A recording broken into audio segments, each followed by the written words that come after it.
dans la loge numéro 7 du théâtre Marigny, juste avant la représentation du 12 février 1976, Jean Servet a embrassé 3 fois la petite médaille de Saint-Christophe qu'il portait depuis 30 ans. Le machiniste, qui l'a vu faire ce soir-là, se souvient que l'acteur tremblait. Ses doigts cherchaient désespérément la chaîne autour de son cou, encore et encore, comme s'il vérifiait qu'elle était toujours là. Mais ce que personne ne savait, c'est ce que 2 heures plus tôt, dans les toilettes du café d'en face, cette même médaille avait glissé de ses mains moites et avait disparu dans les canalisations. Jean l'avait cherchée pendant 20 minutes, à genoux sur le carrelage crasseux, les larmes aux yeux. Il avait fini par remettre la chaîne vide autour de son cou. Quand il est monté sur scène ce soir-là, il portait un mensonge en argent contre sa peau. La voyante de Boulevard Raspail, celle qu'il consultait en secret depuis des années, lui avait pourtant dit « Ne perdez jamais cette médaille, monsieur Servet. Elle vous protège de ceux qui vous veulent du mal. » Était-ce un hasard si elle avait disparu précisément ce soir-là, 5 jours avant que tout se fondre? Ou quelqu'un avait-il voulu que Jean monte sur scène sans protection? Les projecteurs du théâtre Marigny brillaient comme 1000 soleils ce soir de février. Dans la salle, 800 spectateurs en tenue de soirée attendaient l'entrée du monstre sacré. Jean Servet, 65 ans, légende vivante du cinéma français, icône du film noir, l'homme qui avait fait trembler l'Europe avec son rôle dans le film Rififi chez les hommes 20 ans plus tôt. Sur les affiches placardées dans tout Paris, son visage dardait cette beauté ravagée, cette élégance fatiguée qui faisait chavirer les cœurs depuis des décennies. Mais derrière le rideau de velours rouge, la réalité était tout autre. Jean s'accrochait au bras de son habilleuse, Madame Paulette, une femme de 55 ans qui travaillait au théâtre depuis l'après-guerre. Elle seule voyait les taches jaunâtres sur le col de sa chemise blanche. Elle seule sentait l'odeur âcre de la sueur froide qui imprégnait ses costumes. Elle seule savait qu'il fallait maintenant 2 couches de fond de teint pour masquer la couleur grisâtre de sa peau. Ce soir-là, pendant que Paris applaudissait debout, 3 personnes dans les coulisses échangeaient des regards lourds de sens. Le docteur Maurice Blanchard, médecin personnel de Jean depuis 15 ans, se tenait près de la sortie de secours, une trousse d'urgence à la main. À ses côtés, Georges Maillard, l'agent artistique qui gérait la carrière de Servet depuis 1958, consultait nerveusement sa montre en or. Et dans la loge adjacente, assise sur un canapé défoncé, Simone Valéry, la compagne officielle de Jean depuis 8 ans, fumait cigarette sur cigarette, les mains tremblantes. Ces 3 personnes formaient un triangle du silence. Ils savaient que Jean Servet n'aurait jamais dû monter sur cette scène. Ils savaient que les résultats des analyses sanguines, arrivés l'avant-veille, étaient catastrophiques. Ils savaient que le foie de l'acteur était en train de lâcher, que son cœur battait de manière irrégulière, que chaque représentation pouvait être la dernière. Mais ils savaient aussi autre chose, quelque chose de bien plus sombre. La tournée théâtrale rapportait 150 000 francs par semaine. Les contrats étaient signés jusqu'en juin. Les producteurs avaient déjà vendu les droits de captation télévisée pour une somme colossale. Annuler maintenant signifiait des poursuites judiciaires, des dédommagements ruineux, la fin de tout. Alors, selon ce que certains témoins affirmeraient plus tard, ils auraient fait un choix monstrueux.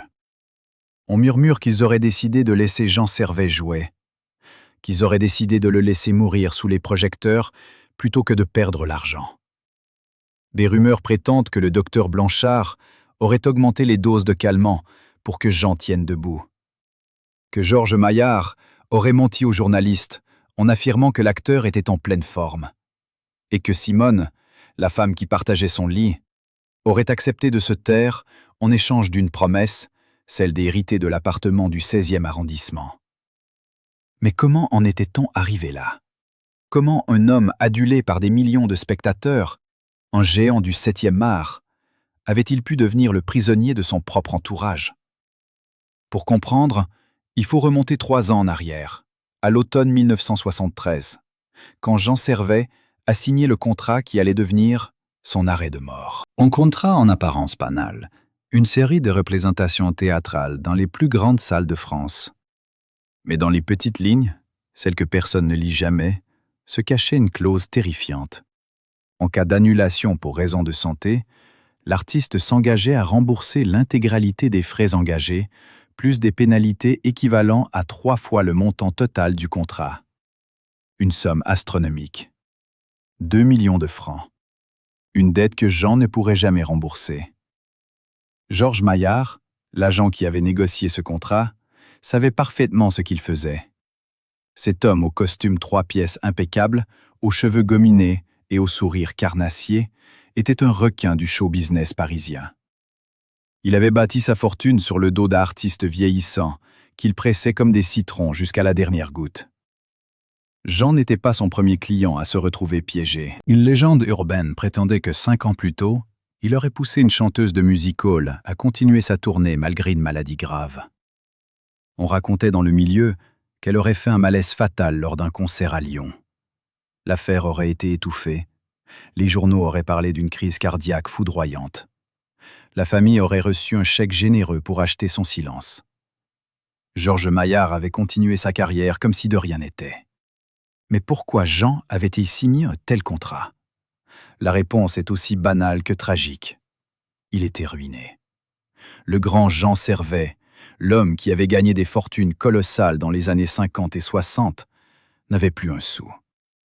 Les mauvais placements, les femmes coûteuses, les nuits de poker dans les cercles privés de Montmartre, les dettes de jeu jamais remboursées, tout avait filé entre ses doigts comme du sable. En 1973, les huissiers frappaient à sa porte. Les impôts réclamaient des arriérés vertigineux. Sa villa de Saint-Tropez avait été saisie. Il ne lui restait que l'appartement parisien, et encore, hypothéqué jusqu'au plafond. Quand Georges Maillard lui avait tendu le stylo pour signer le contrat théâtral, Jean n'avait même pas lu les clauses. Il avait juste vu les zéros sur le chèque d'avance. Il avait signé sa propre condamnation avec un sourire de soulagement. Et Simone? Que faisait la femme qui prétendait l'aimer pendant que Jean sombrait? Simone Valéry, 42 ans, ancienne danseuse du Lido reconvertie en compagne de célébrité, avait rencontré Jean en 1968 lors d'une soirée chez des producteurs. Elle était belle, sophistiquée, et surtout, elle était jeune. Jean, alors âgé de 57 ans, était tombé sous le charme. Il avait quitté sa femme légitime, Marguerite, après 35 ans de mariage. Le divorce avait été dévastateur. Marguerite avait obtenu la moitié de ce qui restait du patrimoine. Les enfants de Jean ne lui parlaient plus. Il s'était retrouvé seul avec Simone, dans un appartement trop grand, avec des factures trop lourdes. Simone n'était pas une femme cruelle par nature, mais elle était pragmatique. Elle avait grandi dans la misère, dans une cité ouvrière de Belleville, et elle s'était jurée de ne jamais y retourner. Quand elle avait compris que Jean était fauché, elle avait d'abord envisagé de partir. Mais, selon certaines versions, Georges Maillard lui aurait fait une proposition. Reste avec lui jusqu'à la fin de la tournée, fais semblant que tout va bien, et je te garantis que tu hériteras de l'appartement. Jean n'est plus d'enfant dans sa vie, il n'est plus personne. Tu seras sa veuve de fait. Des témoignages non confirmés affirment que Simone aurait accepté, qu'elle serait devenue complice du mensonge, qu'elle souriait aux journalistes en affirmant que Jean était heureux, en forme, impatient de jouer, qu'elle mentait avec une aisance terrifiante. Le soir du 12 février, après la représentation triomphale, Jean est rentré à l'appartement soutenu par Simone. Il pouvait à peine marcher. Dans le taxi, il a murmuré « Je crois que je vais mourir, Simone ». Elle a serré sa main et a répondu « Mais non, mon chéri, tu es juste fatigué. Demain, tu iras mieux. » Mensonge. Elle savait qu'il ne verrait peut-être pas la fin de la semaine. Mais elle a continué à sourire. Elle a continué à jouer son rôle. Une fois à la maison, elle lui a donné les cachets prescrits par le docteur Blanchard, des calmants puissants, qui masquaient la douleur, mais détruisaient un peu plus son organisme à chaque prise. Jean les a avalés sans poser de questions. Il faisait confiance. Il faisait confiance à ces gens qui, selon les rumeurs, le tuait à petit feu. Cette nuit-là, Jean Servet n'a pas dormi. Allongé dans le lit king-size de la chambre à coucher, il fixait le plafond en écoutant la respiration régulière de Simone à ses côtés. Il pensait à sa médaille disparue. Il pensait à la voyante du boulevard Raspail. Il pensait à tous ces signes qu'il avait ignorés, les douleurs dans la poitrine, les vertiges, les sueurs nocturnes. Il pensait aussi à sa carrière, à tous ses rôles magnifiques, à cette vie de gloire et de paillettes qui s'achevait dans un appartement silencieux, entouré de gens qui attendaient sa mort. Vers 4 heures du matin, il s'est levé et a marché jusqu'au salon. Sur le buffet en acajou trônait une photo encadrée. Lui et Marguerite, le jour de leur mariage, en 1938. Ils avaient 28 ans. Ils souriaient. Ils croyaient en l'avenir. Jean a pris la photo et l'a serrée contre sa poitrine. Il a pleuré en silence pour ne pas réveiller Simone. Mais qui était vraiment Jean Servet avant de devenir cette ombre tremblante? Pour le comprendre, il faut revenir aux années de gloire, à l'époque où son nom faisait la une de tous les journaux. Jean Servet est né le 24 septembre 1910 à Anvers, en Belgique, dans une famille bourgeoise. Son père était notaire, sa mère, professeure de piano. Rien ne le destinait au cinéma. Mais à 18 ans, après avoir vu un film de Jean Gabin, il a eu la révélation. Il voulait devenir acteur. Ses parents ont été horrifiés. Un fils de notaire sur les planches, impensable. Mais Jean était têtu. Il est parti pour Paris en 1932 avec une valise et 100 francs en poche. Il a dormi dans des chambres de bonne, a mangé du pain sec, a enchaîné les petits rôles au théâtre. Et puis, en 1937, il a décroché son premier grand rôle au cinéma dans un film de Marcel Carné. Le succès a été immédiat. Les années 40 ont été celles de la consécration. Pendant l'occupation, Jean a continué à tourner. Un choix qui lui sera reproché plus tard par certains. Mais il se défendait en disant qu'il n'avait jamais fait de film de propagande, qu'il avait juste essayé de survivre, comme tout le monde. Après la Libération, il est devenu l'une des figures majeures du cinéma français. Son visage anguleux, sa voix grave, son regard intense, il incarnait parfaitement les héros torturés, les gangsters élégants, les hommes brisés par la vie. En 1955, il a tourné le film Rififi chez les hommes, le film qui allait le rendre immortel. La scène du casse, 28 minutes sans un mot de dialogue, est entrée dans l'histoire du cinéma. Jean Servet était au sommet. Il gagnait des fortunes. Il vivait dans le luxe. Il croyait que ça durerait toujours. Mais la gloire est une maîtresse capricieuse. À partir des années 60, les rôles se sont faits plus rares. Le cinéma changeait. La nouvelle vague arrivait avec ses jeunes acteurs, ses nouvelles esthétiques. Jean Servet appartenait à l'ancienne génération. Les producteurs ne l'appelaient plus. Il a commencé à accepter des rôles secondaires, des films de série B, des téléfilms médiocres. Son ego en souffrait terriblement. Lui, qui avait été une star internationale, se retrouvait à jouer les utilités. C'est à cette époque qu'il a commencé à boire. D'abord un verre de cognac le soir pour oublier, puis 2, puis une bouteille, puis plusieurs. L'alcool est devenu son refuge et son poison. Marguerite, sa femme, le suppliait d'arrêter, mais Jean ne l'écoutait plus. Il se noyait dans l'amertume et le whisky. En 1968, la rencontre avec Simone a été comme une bouffée d'oxygène. Elle le regardait avec admiration. Elle lui disait qu'il était toujours un grand acteur. Elle lui redonnait confiance. Jean a cru renaître. Il a quitté Marguerite, persuadé qu'une nouvelle vie l'attendait. Mais très vite, la réalité l'a rattrapé. Simone aimait le luxe, les restaurants chics, les bijoux, les voyages. Jean dépensait sans compter pour lui faire plaisir. Il voulait prouver qu'il était encore capable de la rendre heureuse. Mais l'argent filait. Les dettes s'accumulaient. Et les rôles ne revenaient pas.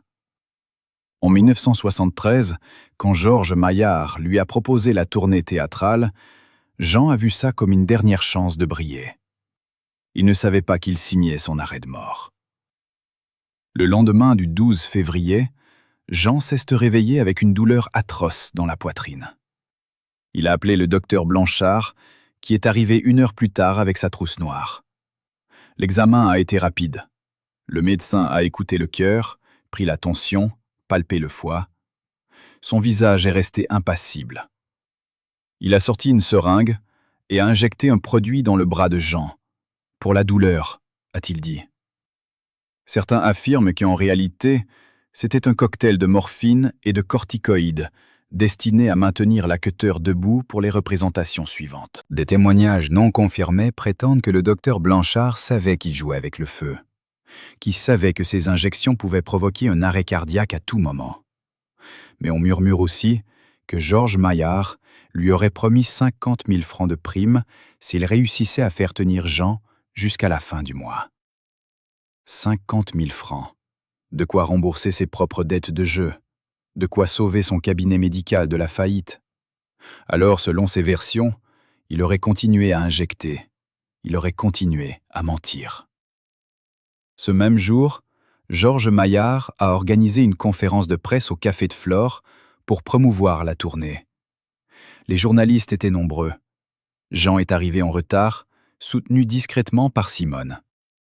Il portait un costume sombre impeccable, des lunettes de soleil pour masquer ses yeux cernés. Il a souri au photographe. Il a répondu aux questions avec son charme habituel. Il a parlé de son amour du théâtre, de son bonheur de retrouver le public. Personne n'a remarqué qu'il transpirait abondamment, malgré la fraîcheur de février. Personne n'a vu que ses mains tremblaient quand il portait la tasse de café à ses lèvres. Georges Maillard orchestrait tout avec maestria. Il coupait court aux questions trop personnelles. Il orientait la conversation vers les aspects positifs. Il vendait l'image d'un Jean Servet en pleine forme, heureux, épanoui. Mensonge. Tout n'était que mensonge. Mais il y avait quelqu'un dans cette salle qui n'était pas dupe. Hélène Marchand, journaliste au Figaro, 52 ans, spécialiste du monde du spectacle depuis 25 ans. Elle connaissait Jean depuis les années 50. Elle l'avait interviewé des dizaines de fois. Et ce jour-là, en le voyant entrer au Café de Flore, elle a su immédiatement que quelque chose n'allait pas. Elle a vu la démarche hésitante, le teint cireux, le regard fuyant. Après la conférence de presse, elle a essayé d'approcher Jean pour lui parler en privé, mais Georges Maillard s'est interposé avec un sourire glacial. « Monsieur Servet est très fatigué. Il doit se reposer. Une autre fois, peut-être. » Hélène a insisté. Georges a été plus ferme. « Je vous ai dit non. » Le ton était sans appel. Hélène est repartie avec un mauvais pressentiment. Elle a décidé de mener sa propre enquête. Le soir même, deuxième représentation au Théâtre Marigny, la salle était encore une fois comble. Jean est monté sur scène avec la même détermination que la veille. Mais cette fois, quelque chose a failli. Au milieu du deuxième acte, pendant une tirade cruciale, il a eu un trou de mémoire. Il est resté figé sous les projecteurs, la bouche ouverte, incapable de prononcer un mot. 10 secondes de silence. Une éternité. Dans les coulisses, Georges Maillard a blêmi. Le souffleur a murmuré la réplique. Jean l'a répété mécaniquement. Il a continué. Mais dans la salle, certains spectateurs ont froncé les sourcils. Quelque chose n'allait pas. À la fin de la représentation, les applaudissements ont été moins nourris que la veille. Jean l'a senti. En rentrant dans sa loge, il s'est effondré sur le canapé et a éclaté en sanglots. Simone a essayé de le consoler, mais ses mots sonnaient creux. Jean a levé les yeux vers elle et a murmuré « Tu attends que je meure, n'est-ce pas ?» Simone a pâli.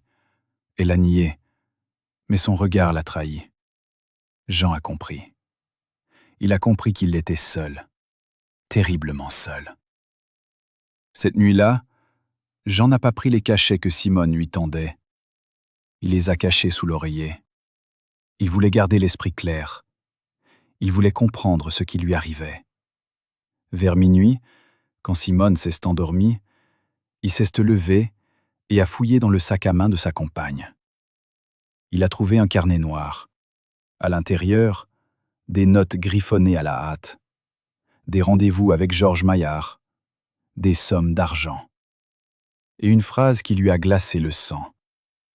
Après la tournée, appartement à mon nom. Jean a refermé le carnet. Ses mains tremblaient. Il a compris qu'il était piégé, que ces gens qu'il croyait ses proches attendaient sa mort pour se partager ses biens. Il a pensé à s'enfuir, mais où aller? Il n'avait plus personne. Ses enfants ne lui parlaient plus. Marguerite avait refait sa vie. Ses amis d'autrefois l'avaient oublié. Il était prisonnier de sa propre vie. Le 14 février au matin, 3e jour du compte à rebours, Jean a reçu un visiteur inattendu.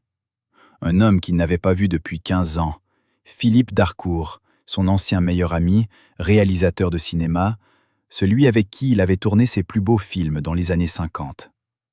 Philippe avait appris par hasard que Jean jouait au théâtre Marigny. Il avait voulu le revoir. Quand il est entré dans l'appartement du 16e arrondissement, il a été choqué par ce qu'il l'a découvert. Jean avait vieilli de 20 ans. Son visage était émacié, ses yeux éteints. Philippe a compris immédiatement que son ami était en danger. Il a essayé de lui parler, mais Simone est intervenue. « Jean a besoin de repos, vous devriez partir. » Philippe a refusé. Il a exigé de parler à Jean seul à seul. Simone a appelé Georges Maillard en urgence. L'agent est arrivé 20 minutes plus tard avec 2 hommes de main. Ils ont expulsé Philippe de l'appartement sans ménagement. Jean a assisté à la scène, impuissant, les larmes aux yeux. Son dernier espoir de salut venait de disparaître. Philippe Darcourt n'était pas homme à abandonner. En sortant de l'immeuble, il a décidé d'agir. Il a appelé Hélène Marchand, la journaliste du Figaro qu'il connaissait bien. Il lui a raconté ce qu'il avait vu. Hélène a confirmé ses soupçons. Elle aussi pensait que Jean était en danger. Ensemble, ils ont décidé de mener une enquête. Hélène a contacté d'anciennes connaissances dans le milieu médical. Elle a réussi à obtenir une copie des analyses sanguines de Jean.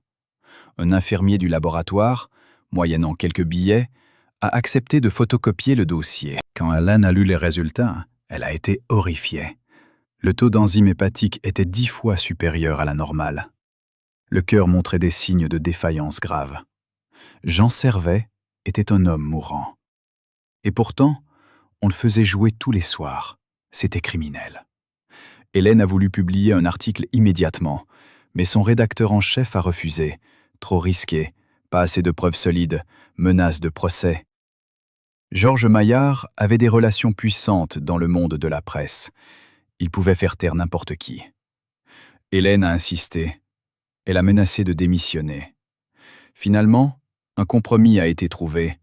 Elle pouvait écrire l'article, mais il ne serait publié qu'après vérification juridique, ce qui prendrait au moins 1 semaine.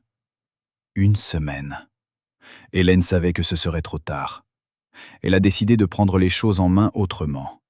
Elle a contacté la famille de Jean, ses 2 fils, dont elle avait réussi à retrouver la trace. Elle leur a expliqué la situation. Les 2 hommes, qui n'avaient pas parlé à leur père depuis 8 ans, ont été bouleversés. Ils ont décidé de venir à Paris immédiatement. Le soir du 14 février, 3e représentation. Jean est monté sur scène dans un état second. Les injections du docteur Blanchard ne faisaient plus effet. La douleur était insupportable. Au milieu du premier acte, il a trébuché et a failli tomber. Un murmure a parcouru la salle. Georges Maillard, dans les coulisses, a serré les poings.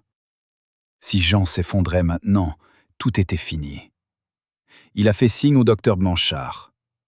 Pendant l'entracte, selon des témoignages, le médecin aurait injecté une dose massive de stimulant à Jean. Une dose dangereuse. Une dose qui pouvait tuer. Mais Georges s'en fichait. Il fallait que Jean tienne jusqu'à la fin de la représentation. Après, on verrait. Jean est remonté sur scène comme un automate. Il a récité son texte mécaniquement. Il ne sentait plus son corps. Il flottait. À la fin de la pièce, quand le rideau est tombé, Il s'est effondré. Les machinistes l'ont transporté dans sa loge. Le docteur Blanchard a pris son pouls, faible, irrégulier. Il a secoué la tête. Georges Maillard a demandé « Il peut jouer demain ?» Le médecin a hésité. Puis il a répondu « Je ne sais pas. On verra demain. » Cette nuit-là, Jean Servet a été transporté en urgence à l'appartement. Simone a appelé une infirmière privée pour le surveiller. La femme, une professionnelle d'une 50aine d'années, a été choquée par l'état du patient. Elle a demandé pourquoi il n'était pas hospitalisé. Simone a répondu qu'il refusait. Mensonge. Jean n'avait rien refusé du tout. On ne lui avait jamais proposé l'hôpital. L'infirmière a installé une perfusion. Elle a pris les constantes. Elle a noté tout dans un carnet. Vers 3 heures du matin, Jean a ouvert les yeux. Il a vu l'infirmière assise près de lui. Il a murmuré « Aidez-moi, je vous en supplie, aidez-moi ». L'infirmière a pris sa main. Elle a promis de faire quelque chose. Au petit matin, elle a appelé un médecin de sa connaissance, un homme intègre, le docteur Lemoine, chef de service dans un grand hôpital parisien. Elle lui a expliqué la situation. Le docteur Lemoine a été scandalisé. Il a décidé d'intervenir. Le 15 février au matin, 5 jours après le début du cauchemar, le docteur Lemoine s'est présenté à l'appartement du 16e arrondissement. Simone a refusé de le laisser entrer. Il a menacé d'appeler la police. Finalement, elle a cédé. Le médecin a examiné Jean. Son diagnostic a été sans appel. Cet homme doit être hospitalisé immédiatement. Si on ne fait rien, il mourra dans les 48 heures. Simone a pâli. Elle a appelé Georges Maillard en urgence. L'agent est arrivé une demi-heure plus tard. Il a essayé de négocier avec le docteur Lemoine. Il a proposé de l'argent. Le médecin a refusé avec mépris. Il a déclaré qu'il allait signaler le cas aux autorités médicales. Georges a compris que la partie était perdue. Il a quitté l'appartement en claquant la porte. Simone est restée seule avec Jean et le docteur Lemoine. Elle a fondu en larmes. Elle a avoué tout. Le contrat piège, les pressions de Georges, les promesses d'héritage. Elle a supplié le médecin de ne pas la dénoncer. Le docteur Lemoine l'a regardée avec dégoût. Puis il a appelé une ambulance. Jean Servet a été transporté à l'hôpital Cochin en urgence. Ses 2 fils, prévenus par Hélène Marchand, sont arrivés dans l'après-midi. Ils ont retrouvé leur père dans une chambre blanche, branché à des machines, le visage cireux. Ils ont pleuré. Ils lui ont demandé pardon pour toutes ces années de silence. Jean a souri faiblement. Il a murmuré « Ce n'est pas votre faute. C'est la mienne. J'ai été un mauvais père. » Les 3 hommes se sont réconciliés au bord du gouffre. Pendant ce temps, Georges Maillard essayait de limiter les dégâts. Il a contacté tous les journalistes qu'il connaissait pour leur demander de ne rien publier. Il a menacé, supplié, négocié. Mais Hélène Marchand a tenu bon. Son article est paru le 16 février, en première page du Figaro. Jean Servet, victime de son entourage. Le scandale a éclaté. La tournée a été annulée. Georges Maillard a été mis en examen pour mise en danger de la vie d'autrui. Le docteur Blanchard a perdu son droit d'exercer. Simone Valéry a disparu dans la nature. Mais pour Jean, il était trop tard. Les 5 jours de cauchemar avaient détruit ce qui restait de son organisme. Malgré les soins intensifs, son état ne s'est pas amélioré. Il est resté hospitalisé pendant 2 jours, entre la vie et la mort. Ses fils ne l'ont pas quitté. Philippe Darcourt est venu lui rendre visite, Hélène Marchand aussi. Jean a reçu des centaines de lettres de fans bouleversés, mais il n'a jamais pu les lire. Il était trop faible. Le 17 février 1976, à 6 heures du matin, Jean Servet s'est éteint paisiblement, entouré de ses fils. Il avait 65 ans. Les journaux ont titré « Mort d'une légende ». Mais la vérité était plus sombre. Assassinat d'une légende par ceux qui prétendaient l'aimer. Qui étaient vraiment ces 3 personnes qui formaient le cercle du silence mortel? Pourquoi avait-il accepté de sacrifier Jean sur l'autel de l'argent? Pour le comprendre, Il faut plonger dans leurs propres histoires, dans leurs propres démons. Georges Maillard, l'agent artistique, était né en 1925 dans une famille pauvre de Belleville. Son père était ouvrier, sa mère femme de ménage. Georges avait grandi dans la misère et la violence. Il s'était juré de devenir riche, peu importe le prix. À 20 ans, il avait commencé comme placier dans un music-hall miteux. Il avait grimpé les échelons à coups de combines et de trahisons. En 1958, il avait ouvert sa propre agence. Il avait recruté des artistes vieillissants, des gloires fanées, qu'il exploitait sans pitié. Pour lui, les artistes n'étaient que des produits à rentabiliser. Il n'avait aucune empathie, aucun scrupule. L'argent était sa seule religion. Le docteur Maurice Blanchard, lui, avait eu une carrière brillante avant de sombrer. Diplômé de la faculté de médecine de Paris en 1948, il avait été un chirurgien respecté pendant 15 ans. Mais en 1963, il avait commis une erreur fatale pendant une opération. Un patient était mort sur la table.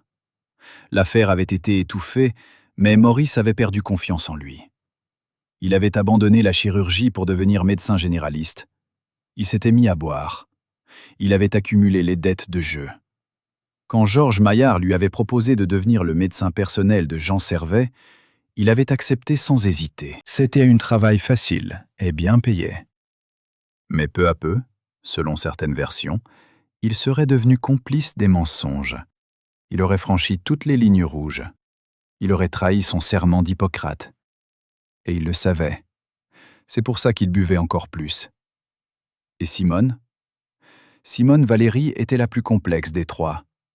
Elle n'était pas foncièrement mauvaise. Elle avait juste eu peur. Peur de retourner à la pauvreté, peur de vieillir seule, peur de perdre le confort que Jean lui offrait. Quand Georges Maillard lui aurait proposé le pacte, elle aurait hésité. Elle aimait Jean à sa manière. Mais elle s'aimait plus elle-même. Elle aurait choisi la sécurité plutôt que l'amour. Elle aurait choisi l'appartement plutôt que l'homme. Et maintenant, elle devait vivre avec ce choix. Après la mort de Jean, elle a disparu. Certains disent qu'elle est partie vivre en Espagne sous un faux nom. D'autres affirment qu'elle s'est suicidée quelques années plus tard. Personne ne sait vraiment. Elle est devenue un fantôme, hantée par ses propres démons. Les 5 jours qui ont détruit Jean Servet ne sont pas qu'une histoire de trahison. C'est aussi une histoire sur la fragilité de la gloire, sur la solitude des idoles, sur la cruauté du monde du spectacle. Jean avait été adulé par des millions de gens. Mais au moment où il avait le plus besoin des aides, il s'était retrouvé seul, entouré de vautours. Sa mort a marqué la fin d'une époque, celle des monstres sacrés du cinéma français, celle des acteurs qui incarnaient une certaine idée de l'élégance et de la tragédie. Après lui, le cinéma a changé. Les stars sont devenus des produits marketing, les agents sont devenus des requins encore plus voraces.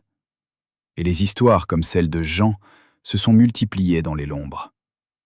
Mais il reste une question qui hante encore aujourd'hui ceux qui ont connu cette affaire. La médaille de Saint-Christophe que Jean a perdue le soir du 12 février, était-ce vraiment un accident? Ou quelqu'un l'avait-il volée pour briser la dernière protection de la Terre? La voyante du boulevard Raspail, interrogée des années plus tard par un journaliste, a affirmé que Jean lui avait téléphoné la veille de sa première représentation. Il lui avait dit qu'il sentait une présence malveillante autour de lui. Elle lui avait conseillé de ne surtout pas perdre sa médaille. Le lendemain, la médaille avait disparu. Coïncidence ou acte délibéré? On ne le saura jamais. Mais cette disparition symbolise parfaitement le destin de Jean Servet. Un homme dépouillé de tout, même de sa dernière protection, livré aux loups qui se faisaient passer pour des agneaux. Selon les documents saisis par la justice, dans le coffre-fort de Georges Maillard, rue de la Pompe, reposait un document que personne n'aurait jamais dû voir. Un contrat annexe, tapé à la machine sur papier pelure, sans en-tête officielle, sans cachet d'avocat. Juste 3 pages dactylographiées et une signature tremblante au bas de la dernière feuille.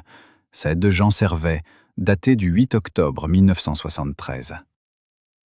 Ce document n'était pas le contrat de tournée théâtrale que tout le monde connaissait, c'était l'autre contrat, celui dont on ne parlait jamais.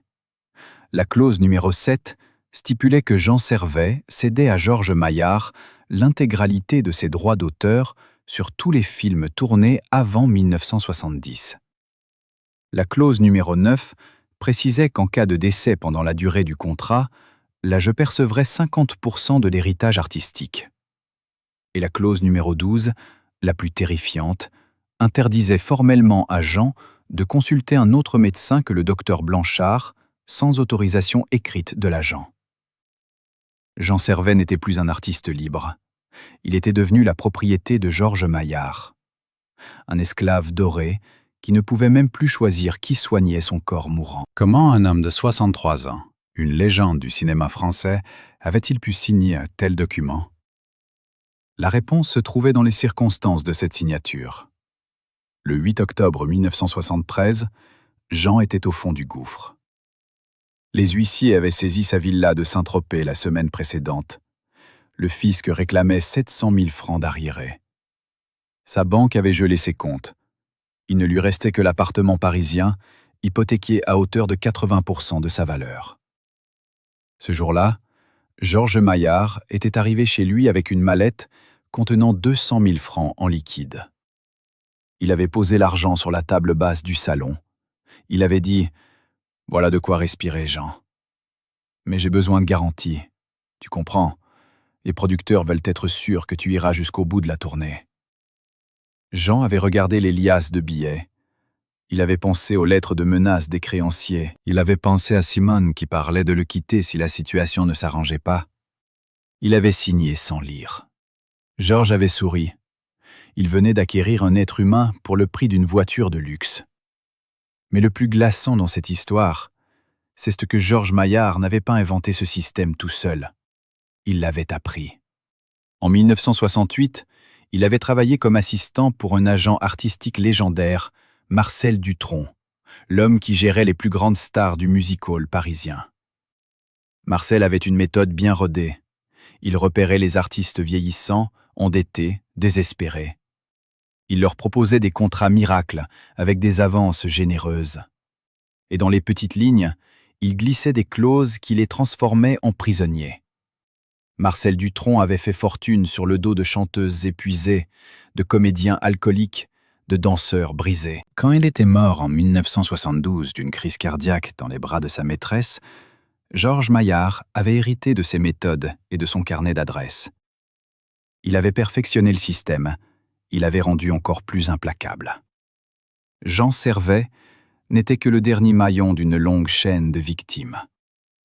Le 18 février 1976, 3 jours après l'hospitalisation de Jean, un huissier s'est présenté au domicile de Georges Maillard avec une commission rogatoire. La justice avait ouvert une enquête préliminaire suite à l'article d'Hélène Marchand. L'huissier a saisi tous les documents présents dans le bureau de l'agent. Parmi eux, le fameux contrat annexe. Quand le juge d'instruction l'a lu, il est resté sans voix. Il a immédiatement convoqué Georges Maillard pour un interrogatoire.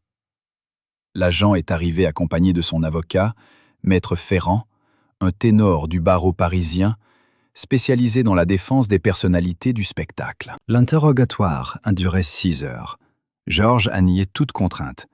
Il a affirmé que Jean avait signé en toute connaissance de cause. Il a produit un certificat médical daté du 7 octobre 1973, attestant que Jean Servet était en pleine possession de ses facultés mentales. Un certificat signé par le docteur Blanchard. Le juge a compris qu'il avait affaire à un système parfaitement huilé. Mais prouver la manipulation serait difficile. Jean était mort. Il ne pouvait plus témoigner. Pourtant, il restait des témoins, des gens qui avaient vu, des gens qui savaient. Madame Paulette, l'habilleuse du théâtre Marigny, a été convoquée par la police judiciaire le 20 février. Cette femme discrète, qui avait passé 30 ans dans les coulisses sans jamais se mêler des affaires des artistes, a décidé de parler. Elle a raconté ce qu'elle avait vu pendant les 3 représentations de Jean. Les tremblements, les sueurs, les moments où il s'accrochait au mur pour ne pas tomber. Elle a raconté aussi une scène qu'elle n'avait jamais oubliée. Le soir du 14 février, juste avant la 3e représentation, elle était entrée dans la loge de Jean pour ajuster son costume. Elle l'avait trouvé assis devant le miroir, les yeux fermés, les mains jointes. Il priait. Il murmurait « Mon Dieu, si vous existez, faites que je tienne encore ce soir, juste ce soir. Après, vous pourrez me reprendre. » Madame Paulette avait senti les larmes lui monter aux yeux. Elle avait posé sa main sur l'épaule de Jean. Il avait sursauté. Il l'avait regardé avec des yeux de bête traquée. Il avait dit « Ne le répétez à personne, Paulette. S'ils savent que je flanche, ils vont m'achever. » Qui étaient ces « ils » dont parlait Jean? Madame Paulette l'ignorait à l'époque. Mais maintenant, face aux policiers, elle comprenait. Jean savait qu'il était entouré de prédateurs. Il savait que Georges Maillard, le docteur Blanchard et Simone formaient un triangle mortel. Mais il ne pouvait pas s'échapper. Le contrat le tenait, les dettes le tenaient, la peur le tenait. Madame Paulette a également révélé un détail troublant. Le soir du 12 février, juste avant la première représentation, elle avait vu un homme étrange rôder dans les coulisses.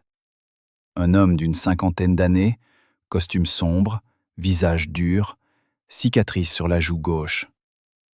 Il était entré dans la loge de Jean sans frapper. Il était ressorti 5 minutes plus tard.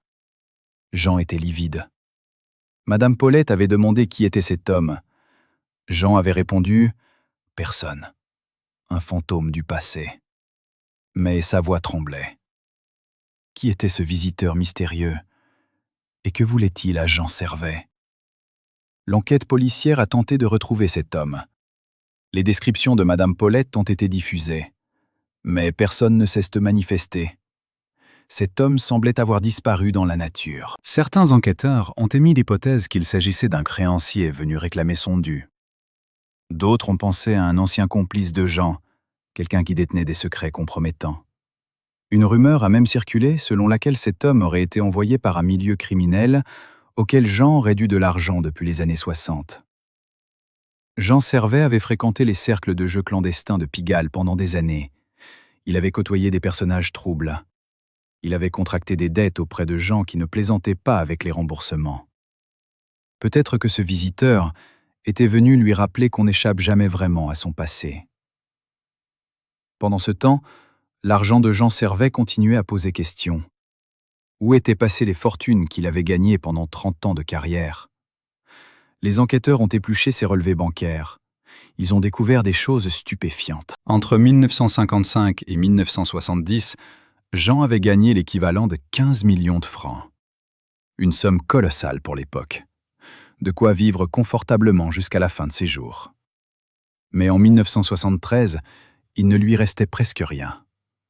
Où était passé cet argent? Les relevés montraient des retraits massifs en liquide, des virements vers des comptes offshore, des paiements à des sociétés écrans. Jean avait dilapidé sa fortune de manière systématique. Mais était-ce vraiment lui qui avait fait ces opérations? Ou quelqu'un d'autre avait-il eu accès à ses comptes? Les soupçons se sont portés sur Georges Maillard. L'agent avait procuration sur les comptes de Jean depuis 1968. Il gérait ses finances, payait ses factures, effectuait les virements. Jean lui faisait confiance aveuglément. Pro-confiance. Les enquêteurs ont découvert que Georges avait créé plusieurs sociétés fictives entre 1968 et 1973. Des sociétés de production, de gestion artistique, de conseil. Toutes domiciliées à des adresses fantômes.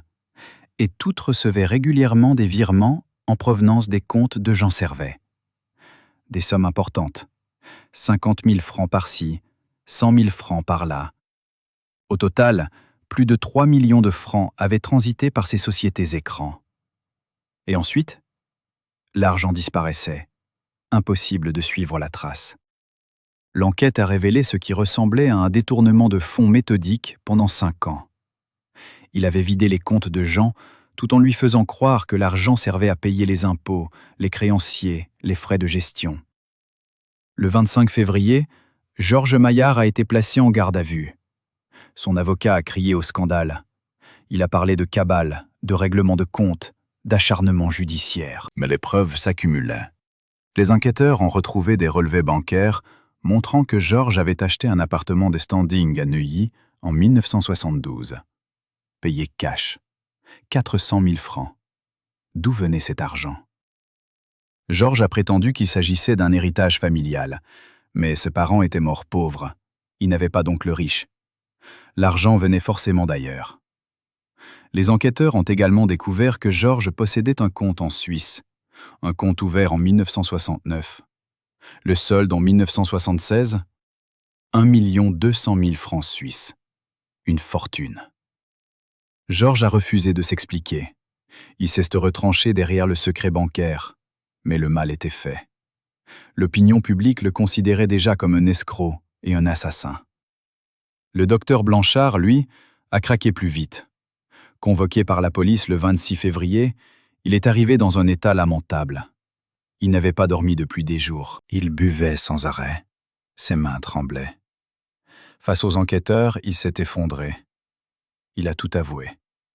Les injections de morphine et de corticoïdes, les doses massives de stimulants, les mensonges aux journalistes. Il a expliqué qu'il savait que Jean était mourant, qu'il savait que chaque représentation pouvait être la dernière. Mais Georges Maillard lui avait promis 50 000 francs s'il réussissait à faire tenir Jean jusqu'à la fin du mois. 50 000 francs. De quoi rembourser ses dettes de jeu, de quoi sauver son cabinet. Alors il avait accepté. Il avait trahi son serment. Il avait transformé un homme en zombie chimique pour de l'argent. Maintenant, il ne pouvait plus vivre avec ça. Il a supplié les policiers de l'arrêter. Il voulait payer pour ce qu'il avait fait.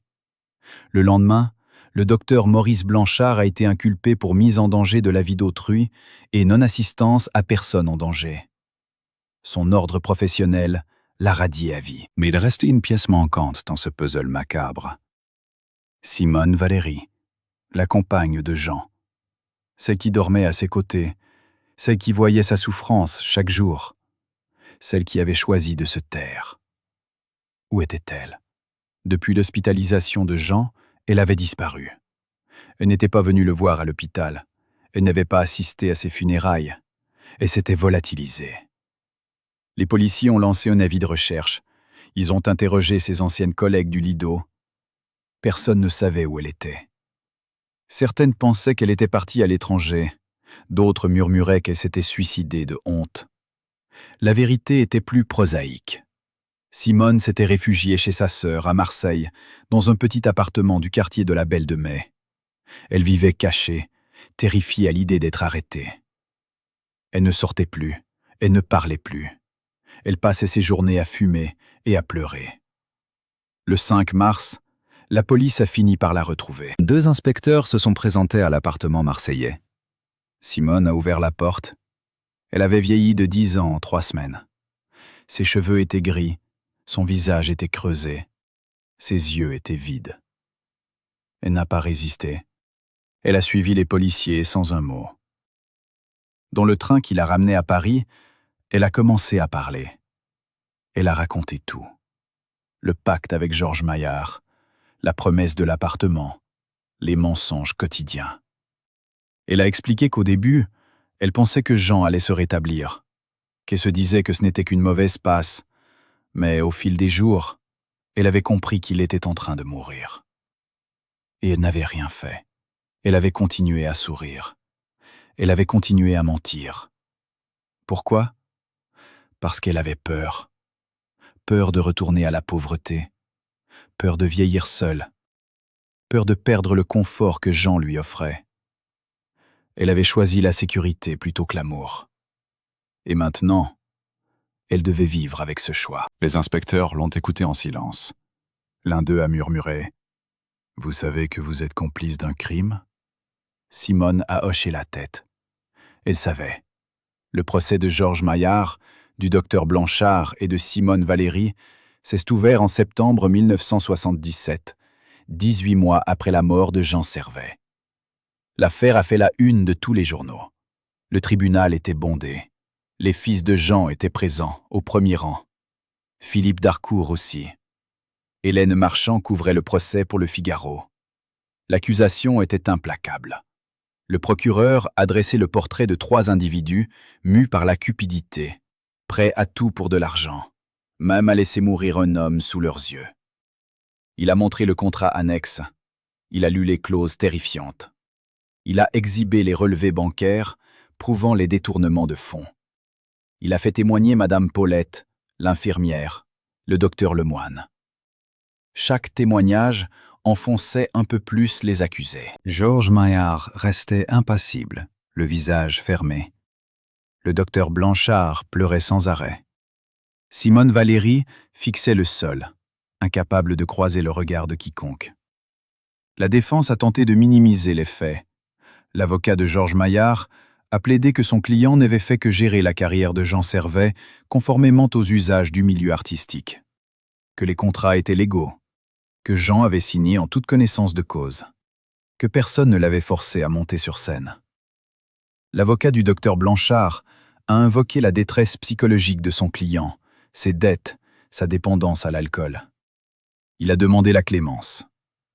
L'avocate de Simone Valéry a joué la carte de la femme manipulée, victime elle aussi de Georges Maillard. Elle a expliqué que Simone venait d'un milieu défavorisé, qu'elle avait été éblouie par le monde du spectacle, qu'elle n'avait pas mesuré la gravité de ses actes. Mais le procureur a balayé ses arguments. Il a rappelé que 3 personnes avaient sciemment laissé mourir un homme pour de l'argent, que c'était un crime, que la justice devait être exemplaire. Le verdict est tombé le 15 octobre 1977. Georges Maillard a été condamné à 8 ans de prison ferme pour escroquerie, abus de confiance et mise en danger de la vie d'autrui. Le docteur Blanchard a écopé de 5 ans de prison, dont 2 avec sursis. Simone Valéry a été condamnée à 3 ans de prison avec sursis et à une interdiction définitive d'exercer toute fonction dans le milieu artistique. Les fils de Jean ont obtenu la restitution de l'appartement tarisien et des droits d'auteur de leur père. Georges Maillard a fait appel. Son pourvoi a été rejeté. Il a purgé sa peine à la prison de Fresnes. Il est sorti en 1983, brisé, ruiné, oublié. Le docteur Blanchard est mort en prison en 1982 d'une cirrhose du foie. Simone Valéry a disparu après le procès. Certains disent qu'elle s'est installée en Espagne sous un faux nom. D'autres affirment qu'elle s'est retirée dans un couvent. Personne ne sait vraiment. Elle est devenue un fantôme. Mais au-delà des condamnations, une question demeurait. Qui était l'homme à la cicatrice qui avait rendu visite à Jean le soir du 12 février? Cet homme que Madame Paulette avait vu sortir de la loge, cet homme qui avait laissé Jean livide et tremblant. L'enquête n'avait jamais réussi à l'identifier.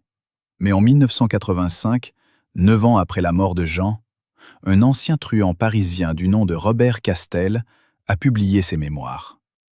Dans un chapitre intitulé « Les dettes du cinéma », il racontait une histoire troublante. En 1962, Jean Servet aurait perdu une somme colossale lors d'une partie de poker clandestine dans un tripot de Pigalle. 200 000 francs. Une dette qu'il n'avait jamais remboursée. Le patron du tripot, un certain Lucien Barretta, surnommé Lulu la balafre à cause de sa cicatrice sur la joue, aurait attendu des années avant de réclamer son dû. En février 1976, apprenant que Jean jouait au théâtre Marigny, il serait venu lui rendre visite. Il lui aurait rappelé la dette. Il lui aurait donné 1 semaine pour payer, sinon, il s'en prendrait à ses fils. Cette révélation a bouleversé ceux qui avaient connu Jean. Cela expliquait son état de panique les derniers jours. Cela expliquait pourquoi il avait continué à jouer malgré la douleur. Il ne jouait pas seulement pour rembourser Georges Maillard, il jouait aussi pour protéger ses fils d'un gangster impitoyable. Jean Servet était pris dans un étau. D'un côté, le contrat qui l'enchaînait à Georges. De l'autre, la menace de Lulu la balafre. Il n'avait aucune issue. Il était condamné quoi qu'il fasse. Cette découverte a jeté une lumière encore plus sombre sur les derniers jours de l'acteur. Il n'était pas seulement victime de son entourage. Il était aussi victime de son propre passé, de ses erreurs, de ses faiblesses, de ses démons. Lucien Barretta n'a jamais été inquiété par la justice. Il est mort en 1988 d'un cancer.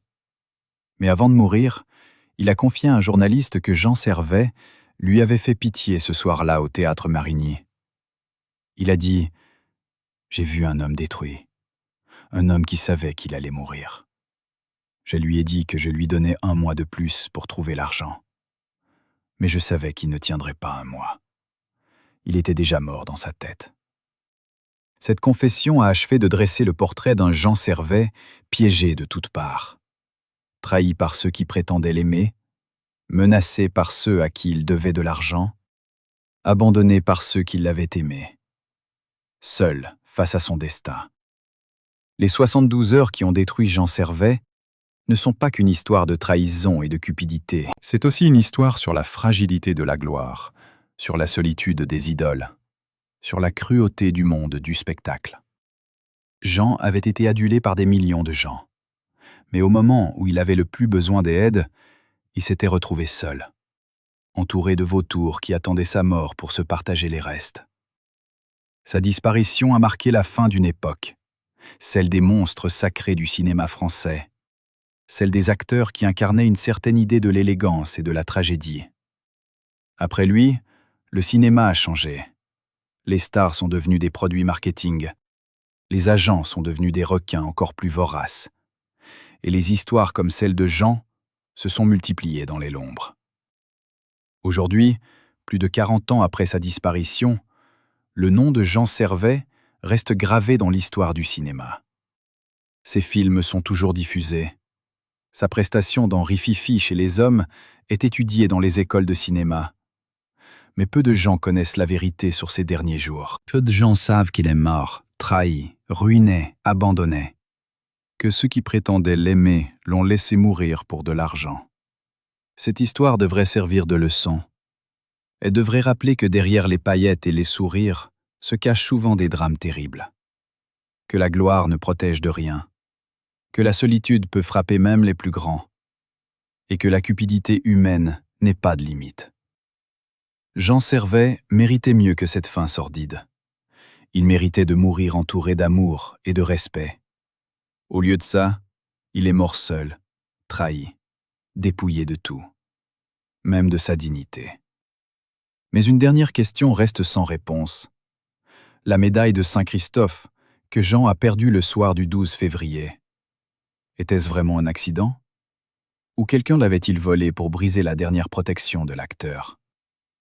Madame Paulette, interrogée des années plus tard, a raconté un détail troublant. Le soir du 12 février, juste avant que Jean n'entre en scène, elle avait vu Simone Valéry sortir de la loge avec quelque chose dans la main. Quelque chose de petit et brillant.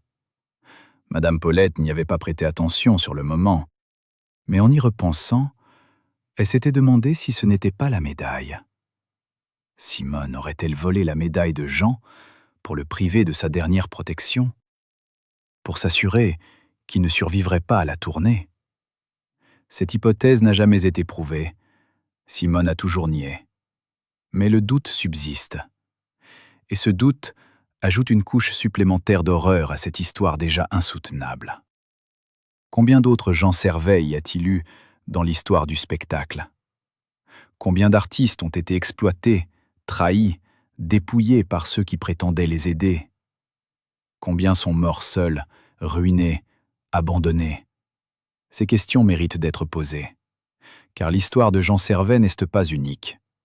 Elle se répète encore aujourd'hui, sous d'autres formes, avec d'autres noms. Mais la mécanique reste la même. Des artistes vulnérables, des agents sans scrupules, des contrats piégés, de l'argent qui disparaît. Et au bout du compte, des vies brisées. Jean Servet est mort il y a 46 ans. Mais son histoire continue de résonner. Elle continue de nous interroger. Elle continue de nous rappeler que derrière chaque sourire de star se cache parfois un drame terrible. Et que nous, spectateurs, nous ne voyons jamais que la surface des choses. Selon ce qui allait être révélé plus tard, l'homme qui partageait le lit de Jean Servet depuis 8 ans auraient commencé à enregistrer leurs conversations intimes dès l'automne 1975. Simone Valéry possédait un petit magnétophone Philips qu'elle cachait dans le tiroir de sa table de nuit, sous les flacons de parfum et les bijoux de pacotille. Chaque soir, quand Jean rentrait épuisé des répétitions, quand elle se confiait dans le noir en croyant parler à la femme qu'il aimait, le petit appareil tournait silencieusement. Simone enregistrait tout. Les aveux sur ses dettes de jeu, les noms des créanciers, les montants exacts qu'il devait à Lucien Barretta, les confidences sur son état de santé qu'il cachait au public, les moments de faiblesse où il parlait de tout abandonner, de fuir à l'étranger, de disparaître. Pendant 4 mois, Simone a accumulé plus de 20 heures d'enregistrement. Et le 8 février 1976, 4 jours avant la première représentation au théâtre Marigny, d'après les accusations qui allaient suivre, elle aurait vendu ses bandes à un journaliste de Paris Match pour 3 000 francs. 3 000 francs. Le prix de la trahison ultime. L'homme qu'elle embrassait chaque matin. L'homme qui lui avait offert un toit et une vie confortable. L'homme qui lui faisait confiance aveuglément. Elle l'avait vendu pour le prix d'un manteau de fourrure. Le journaliste qui a acheté ses bandes s'appelait Alain Mercier. 42 ans, plume acérée, spécialiste des scandales du show business.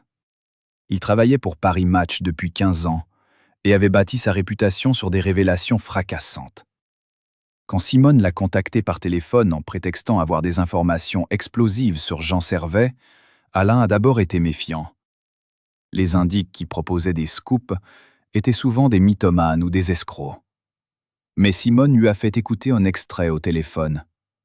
30 secondes, où l'on entendait distinctement la voix de Jean avouer qu'il devait 200 000 francs à un gangster de Pigalle et qu'il avait peur pour la vie de ses fils. Alain a compris immédiatement qu'il tenait un trésor. Il a proposé 2 000 francs. Simone en a demandé 5 000. Ils se sont mis d'accord sur 3 000. Le lendemain, ils se sont retrouvés dans un café discret du 14e arrondissement. Simone a remis les cassettes dans un sac en plastique. Alain a compté les billets sur la table. L'échange a duré moins de 5 minutes. Simone est repartie avec l'argent serré dans son sac à main. Elle tremblait. Elle savait qu'elle venait de franchir une ligne rouge. Mais elle s'est dit que personne ne saurait jamais, que Jean ne découvrirait jamais sa trahison. Alain Mercier est rentré chez lui et a passé la nuit à écouter les enregistrements. Ce qu'il a entendu l'a glacé. Jean Servet n'était pas seulement un acteur vieillissant, aux prises avec des difficultés financières. C'était un homme détruit, piégé dans un engrenage mortel, conscient qu'il allait mourir, mais incapable de s'échapper.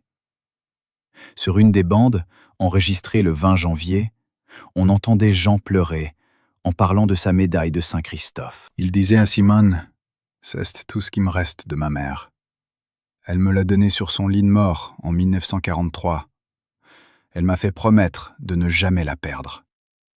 Elle disait que tant que je la porterais, rien de grave ne pourrait m'arriver. » Simone répondait d'une voix douce « Ne t'inquiète pas, mon chéri. Tu ne la perdras jamais. » Mensonge. 3 semaines plus tard, cette même médaille disparaîtrait mystérieusement. Alain a rembobiné la cassette et a réécouté ce passage plusieurs fois. Il a noté dans son carnet « Vérifier l'histoire de la médaille ». Quelque chose ne collait pas. Sur une autre bande, datée du 3 février, Jean parlait de Georges Maillard. Sa voix était chargée d'amertume. Il disait « Georges m'a volé pendant des années. Je le sais maintenant. J'ai retrouvé des relevés bancaires dans son bureau l'année dernière, des virements vers des sociétés que je ne connais pas, des sommes énormes. Mon argent. Il m'a dépouillé, et maintenant, il me tient par ce contrat de merde. Je suis son esclave. Si j'annule la tournée, je suis ruiné. Si je continue, je vais mourir sur scène. Je suis foutu de toute façon. » Simone répondait « Mais non, mon chéri, tu exagères. Georges fait son travail, il te protège. » Jean avait ri amèrement. « Me protéger? Il me tue à petit feu, oui. Et toi, tu es complice, Tu fais semblant de ne rien voir, mais je sais que tu sais. Silence sur la bande, puis la voix de Simone plus froide. Tu dis n'importe quoi. Tu es fatigué. Prends tes cachets et dors. Fin de l'enregistrement. Alain sentit un frisson lui parcourir l'échine. Cette femme était une actrice consommée. Elle mentait avec une facilité déconcertante. Mais la bande la plus terrible était celle du 10 février, 2 jours avant la première représentation. On entendait Jean sangloter. Il répétait « Je vais mourir. Je vais mourir, je le sens. Mon corps me lâche. J'ai mal partout. Je ne peux plus respirer. Simone, aide-moi. Appelle un vrai médecin, pas Blanchard. Une vraie médecin qui me dira la vérité. » Simone répondait « Blanchard est un excellent médecin. Il s'occupe bien de toi. Tu as juste besoin de repos. Après la première, tu verras, tout ira mieux. » Jean criait presque « Après la première, je serai mort. Tu ne comprends pas, ils veulent que je crève sur scène. Georges, Blanchard, toi, vous attendez tous que je crève pour vous partager mes restes. » Simone avait haussé le ton. « Tu es injuste. Je t'aime. Je fais tout pour toi. » Jean avait ricané. « Tu m'aimes? Tu aimes mon appartement, oui. Tu aimes l'argent que je n'ai plus. Mais moi, tu ne m'as jamais aimé. » Silence. Puis le bruit d'une gifle, puis des pleurs, puis plus rien. Alain a arrêté le magnétophone. Il avait la nausée. Cette femme avait enregistré l'agonie psychologique d'un homme pour la vendre à la presse. C'était monstrueux. Alain Mercier a passé les jours suivants à vérifier les informations contenues dans les enregistrements. Il a contacté des sources dans le milieu du spectacle. Il a retrouvé la trace de Lucien Barretta, le gangster à la cicatrice. Il a confirmé l'existence de la dette de jeu.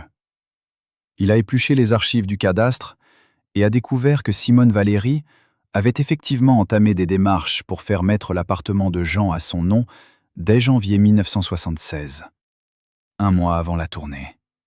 Elle préparait déjà l'après. Elle anticipait déjà la mort de Jean. Alain a également retrouvé la trace du contrat annexe signé entre Jean et Georges Maillard. Un avocat véreux qu'il connaissait lui a confirmé que ce type de contrat était illégal, mais difficile à attaquer en justice. Jean était piégé. Tout concordait. L'article qu'Alain préparait allait faire exploser le scandale. Mais il voulait attendre le bon moment. Il voulait des preuves encore plus solides. Il voulait coincer tous les coupables. Le 15 février au soir, alors que Jean Servet agonisait à l'hôpital Cochin, Alain Mercier a reçu un appel anonyme. Une voix de femme, déformée, lui a dit « Si vous voulez la vérité sur la médaille de Saint-Christophe, allez fouiller dans le sac à main de Simone Valéry. Vous y trouverez quelque chose d'intéressant. » Puis la communication a été coupée. Alain a immédiatement compris que quelqu'un voulait enfoncer Simone. Mais qui? Une rivale? Une ancienne amie jalouse? Ou peut-être Simone elle-même, prise de remords, qui cherchait à se dénoncer anonymement? Alain a décidé d'agir.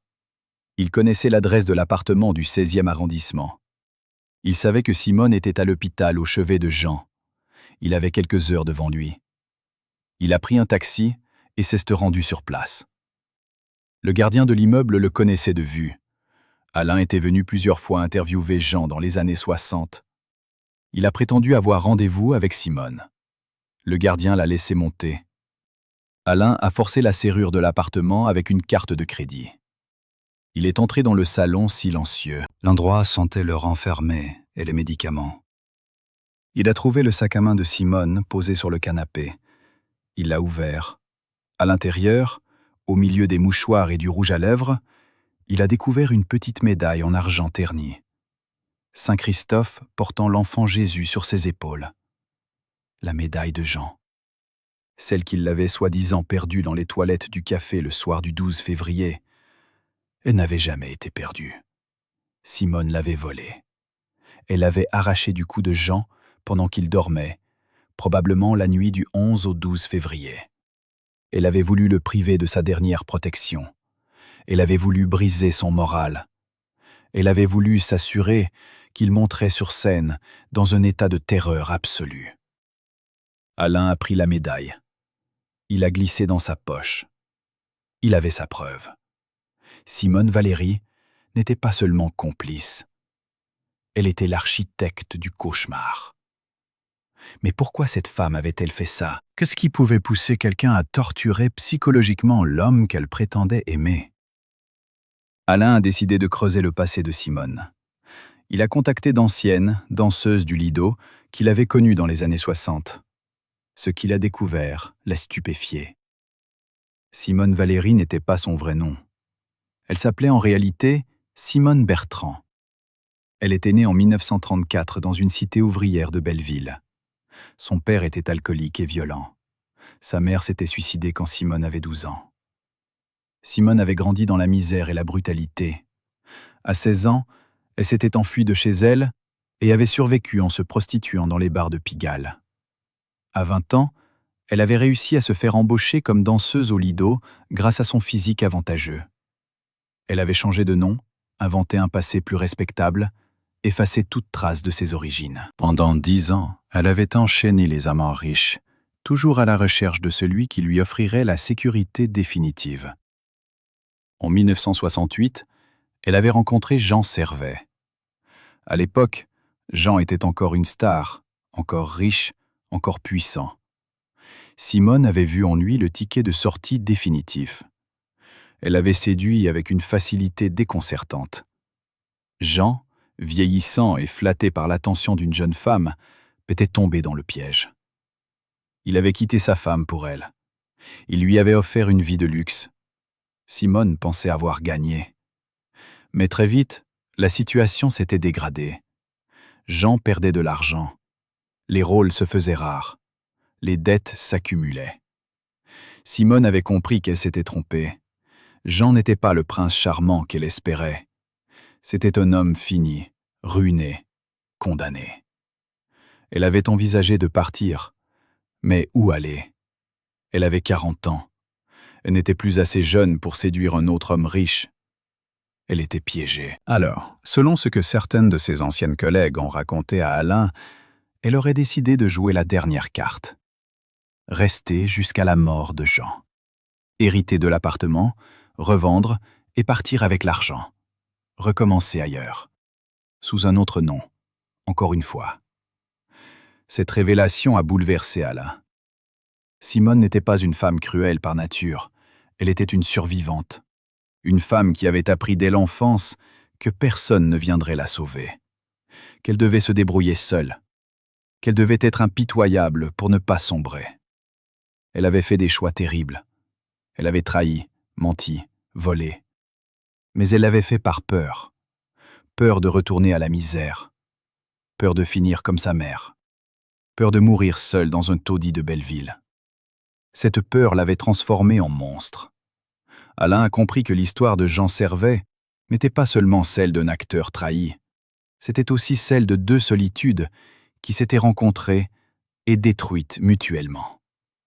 Jean cherchait l'amour. Simone cherchait la sécurité.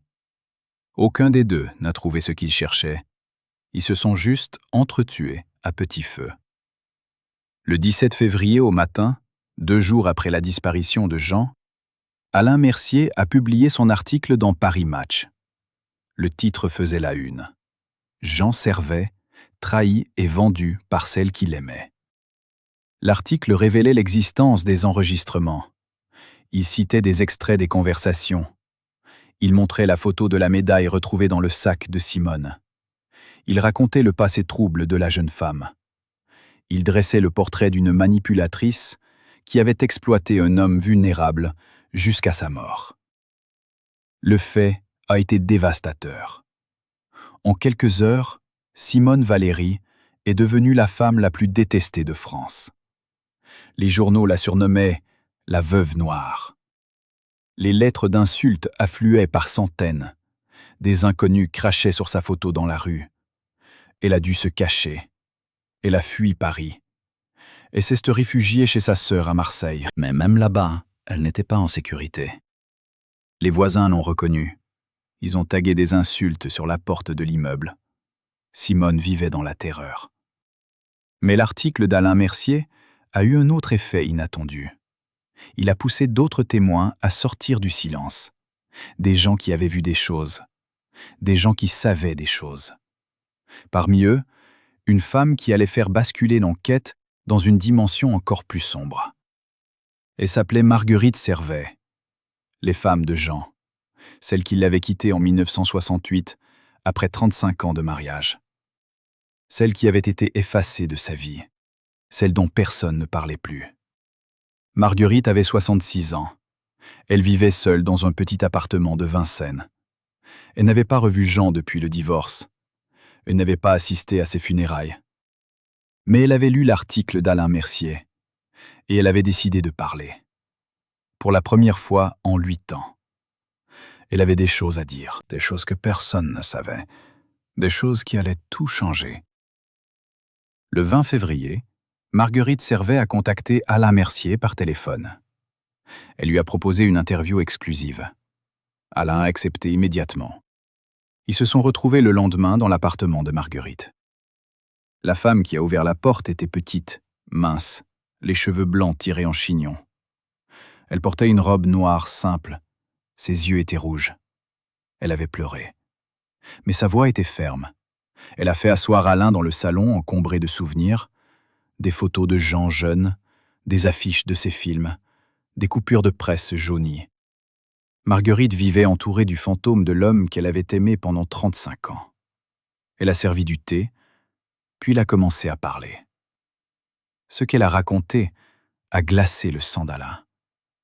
Marguerite a expliqué que Jean ne l'avait pas quitté par amour pour Simone. Il l'avait quitté parce qu'on l'y avait forcé. Quelqu'un avait menacé de révéler un secret terrible si Jean ne divorçait pas. Un secret qui aurait détruit sa carrière. Un secret qui aurait envoyé Jean en prison. Quel secret? Marguerite a hésité, puis elle a sorti une enveloppe jaunie d'un tiroir. À l'intérieur, des photos en noir et blanc. Des photos prises dans les années 50. Des photos qui montraient Jean Servet dans des situations compromettantes. Des photos qui prouvaient qu'il avait fréquenté des cercles très dangereux pendant l'occupation. Des photos où on le voyait en compagnie d'officiers allemands. Des photos prises dans des restaurants chics de Paris en 1942 et 1943. Jean souriait. Il trinquait avec l'ennemi. Marguerite a expliqué que Jean n'avait jamais été un collaborateur. Il avait juste essayé de survivre comme tout le monde. Il avait accepté des invitations pour continuer à travailler. Il n'avait jamais dénoncé personne. Il n'avait jamais fait de propagande. Mais ces photos, sorties de leur contexte, auraient suffi à le détruire. En 1968, quelqu'un avait menacé de les publier si Jean ne quittait pas Marguerite. Quelqu'un voulait briser son mariage. Quelqu'un voulait l'isoler, le rendre vulnérable. Qui était ce quelqu'un? Marguerite a prononcé un nom qu'Alain connaissait bien. Georges Maillard, l'agent. Selon Marguerite, c'était lui le manipulateur. L'homme qui aurait dépouillé Jean pendant des années. C'était lui qui détenait ses photos. C'était lui qui aurait fait chanter Jean.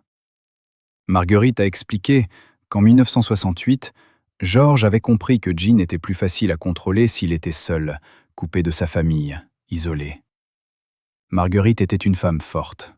Elle aurait défendu son mari. Elle aurait empêché Georges de le manipuler. Alors Georges avait décidé de l'éliminer. Il avait montré les photos à Jean. Il avait menacé de les envoyer aux journaux.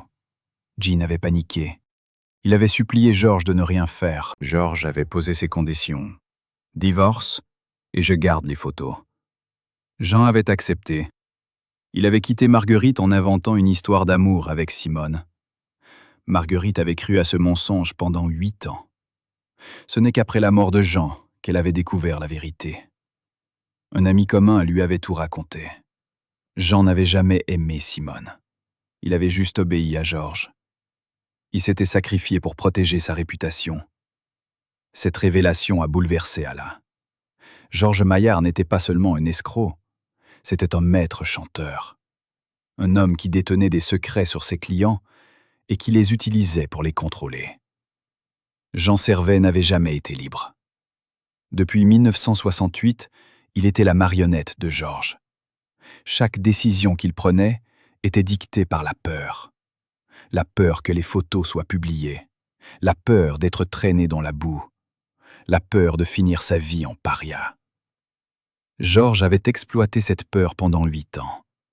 Il avait vidé les comptes de Jean. Il lui avait imposé Simone comme compagne, une femme qui contrôlait également. Il avait tissé une toile autour de Jean, une toile dont l'acteur ne pouvait plus s'échapper. Et quand Jean était devenu trop malade, trop faible, trop inutile, Georges avait décidé de presser le citron une dernière fois. La tournée théâtrale, le contrat piège, les 72 heures de cauchemar. Tout avait été calculé, tout avait été orchestré. Jean Servet n'était pas mort d'épuisement. Il avait été assassiné, lentement, méthodiquement, par un homme qui avait fait de la manipulation un art. Alain demandait à Marguerite pourquoi elle n'avait rien dit plus tôt. Pourquoi elle avait gardé le silence pendant 8 ans. Marguerite a baissé les yeux. Elle a expliqué qu'elle avait eu honte. Honte d'avoir été abandonnée. Honte de ne pas avoir compris ce qui se passait. Honte de ne pas avoir sauvé Jean. Elle s'était murée dans le silence. Elle avait essayé d'oublier, mais la mort de Jean avait tout fait remonter. Elle ne pouvait plus se taire. Elle devait dire la vérité. Pour Jean. Pour que le monde sache qu'il n'était pas l'homme faible et lâche que certains décrivaient. Il était une victime d'un système impitoyable, une victime d'un homme sans scrupules. Alain a pris les photos. Il a remercié Marguerite. Il savait qu'il tenait là une bombe qui allait faire exploser l'affaire, une bombe qui allait envoyer Georges Maillard en prison pour très longtemps. Le 25 février, Alain Mercier a publié un 2e article dans Paris Match. Le titre était encore plus choc. Georges Maillard, le maître chanteur qui a détruit Jean Servet. L'article révélait l'existence des photos compromettantes. Il racontait le chantage de 1968. Il expliquait comment Georges avait isolé Jean en le forçant à divorcer. Il montrait que toute la vie de Jean depuis 8 ans avait été une prison.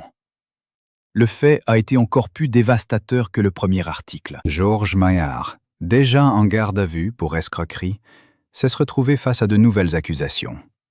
Chantage, extorsion, séquestration morale. Les charges s'accumulaient. Son avocat a tenté de nier, mais les preuves étaient là. Les photos existaient.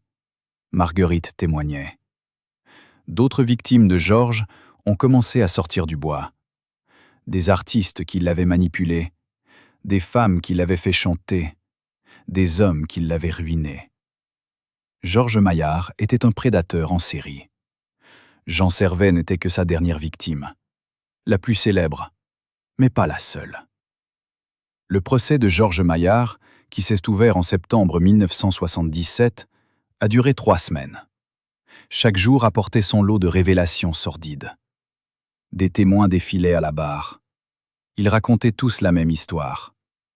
Georges repérait des artistes en difficulté. Il leur proposait son aide. Il gagnait leur confiance. Puis, il les dépouillait. Il les manipulait. Il les détruisait. Certains ont été sortis, d'autres non.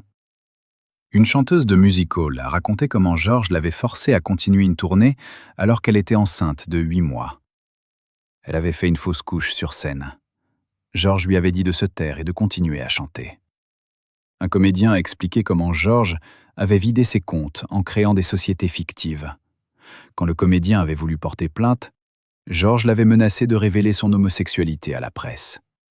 À l'époque, c'était un suicide professionnel. Le comédien s'était tu. Il avait tout perdu. Il vivait maintenant dans la misère. Chaque témoignage enfonçait un peu plus Georges. L'homme restait impassible, mais on voyait dans ses yeux qu'il savait que c'était fini, qu'il allait payer, enfin. Le verdict est tombé le 15 octobre 1977. Georges Maillard a été condamné à 12 ans de prison ferme, 4 ans de plus que la peine initiale. Les charges de chantage et d'extorsion avaient alourdi la sentence. Le juge a prononcé un réquisitoire terrible. Il a dit que Georges Maillard incarnait ce que le monde du spectacle avait de plus sombre. Que des hommes comme lui détruisaient des vies pour de l'argent. Que la justice devait être exemplaire. Georges a été emmené menottes au poignet. Il n'a pas baissé les yeux. Il n'a montré aucun remords. Jusqu'au bout, il est resté le requin qu'il avait toujours été. Froid, calculateur, impitoyable. Il a purgé sa peine à la prison de Fresnes. Il est sorti en 1987, après 10 ans de détention. Il avait 62 ans. Il était brisé, ruiné, oublié. Il est mort 2 ans plus tard d'un cancer du poumon. Personne n'est venu à son enterrement, même pas sa famille. Il a été inhumé dans une fosse commune, sans fleurs, sans larmes, sans regrets. Mais qu'est-il advenu de Simone? Après le procès, elle a disparu de la circulation. Certains disent qu'elle s'est installée en Espagne sous un faux nom. D'autres affirment qu'elle s'est retirée dans un couvent en Bretagne. Une rumeur persistante prétend qu'elle se serait suicidée en 1982 en se jetant d'un pont à Marseille. Mais aucune de ces versions n'a jamais été confirmée. Simone Valéry est devenue un fantôme, un nom maudit, une figure de la trahison ultime. Les gens qui l'avaient connue refusaient de parler de lait, comme si prononcer son nom portait malheur. Selon l'enquête, elle aurait volé sa médaille protectrice. Elle aurait enregistré ses confidences les plus intimes. Elle aurait participé activement à sa destruction. Et maintenant, elle payait. Pas devant la justice, elle n'avait écopé que d'une peine avec sursis, mais devant l'opinion publique, devant l'histoire. Son nom resterait à jamais associé à la honte et à l'infamie. Les 72 heures qui ont détruit Jean Servet ne sont pas qu'une histoire de trahison individuelle. C'est aussi une histoire systémique. Une histoire qui révèle les mécanismes d'exploitation du monde du spectacle. Jean n'était pas une exception. Il était la règle. Combien d'artistes ont été broyés par des agents sans scrupules? Combien ont été dépouillés, manipulés, détruits?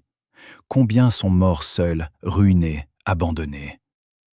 Ces questions restent sans réponse, parce que le système n'est pas changé. Aujourd'hui encore, des artistes vulnérables signent des contrats qu'ils ne comprennent pas. Aujourd'hui encore, des agents véreux profitent de leur naïveté. Aujourd'hui encore, l'art prime sur l'humain. Jean Servet est mort il y a plusieurs décennies, mais son histoire continue de résonner. Elle continue de nous interroger. Elle continue de nous rappeler que derrière chaque sourire de star se cache parfois un drame terrible. Dans le tiroir du bain du bureau de Jean Servet, celui que personne n'avait ouvert depuis des mois, les enquêteurs ont découvert un carnet médical que l'enquêteur tenait en secret depuis l'automne 1975. Chaque page était noircie d'une écriture tremblante, presque illisible par endroits. Jean y notait ses symptômes, jour après jour, les douleurs abdominales qui le réveillaient la nuit, les vertiges qui le faisaient s'accrocher au mur, les saignements de nez inexpliqués, les sueurs froides qui trempaient ses draps. À la date du 23 janvier 1976, il avait écrit en lettres capitales « Je sais que je meurs. Blanchard me ment. Il me donne des cachets qui masquent la douleur mais qui ne soignent rien. Mon foie est détruit. Je le sens. » 3 pages plus loin, une autre note datée du 8 février 1976. « J'ai demandé à voir mes analyses. Blanchard a refusé. Il dit que ce n'est pas nécessaire, que je dois lui faire confiance. Mais je ne lui fais plus confiance. Je ne fais plus confiance à personne. » Ce carnet prouvait que Jean savait, qu'il avait compris qu'on le tuait à petit feu. Mais il n'avait rien pu faire. Le contrat le tenait. La peur le paralysait. Alors il écrivait. Il documentait sa propre agonie, comme s'il voulait laisser une trace, comme s'il voulait que quelqu'un, un jour, sache la vérité. Le docteur Blanchard avait menti sur tout. Quand les autorités médicales ont examiné le dossier de Jean Servet, elles ont découvert que les analyses sanguines du 5 février 1976 montraient des taux alarmants. Le foie fonctionnait à moins de 30% de ses capacités. Le cœur présentait des arythmies dangereuses. Les reins commençaient à flancher. N'importe quel médecin honnête aurait hospitalisé Jean immédiatement. Mais Blanchard avait caché ses résultats, Il avait rédigé un faux certificat médical attestant que Jean était apte à travailler. Il avait augmenté les doses de morphine pour masquer la douleur. Il avait injecté des cocktails de corticoïdes et d'amphétamine pour maintenir Jean debout. Ces substances détruisaient un peu plus son organisme à chaque injection. Blanchard le savait. Il avait fait ses études de médecine. Il connaissait les effets. Mais il avait continué. Pour 50 000 francs. Pour sauver son cabinet de la faillite. Pour rembourser ses dettes de jeu. Il avait vendu son âme et celle de son patient.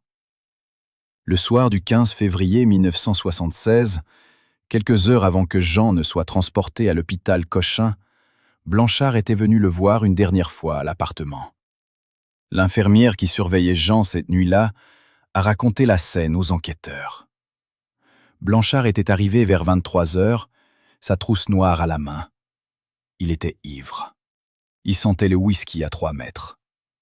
Il s'était approché du lit où Jean gisait, à peine conscient. Il avait sorti une seringue. L'infirmière avait demandé ce qu'il comptait injecter.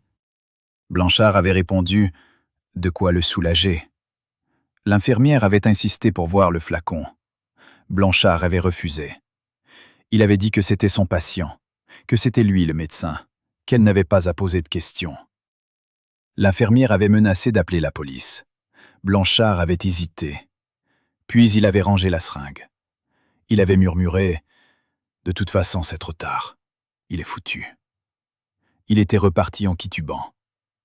L'infirmière était restée pétrifiée. Elle avait compris que Blanchard venait d'envisager d'achever Jean, de lui injecter une dose létale pour en finir, pour effacer les traces, pour faire croire à une mort naturelle. Cette révélation a glacé les enquêteurs.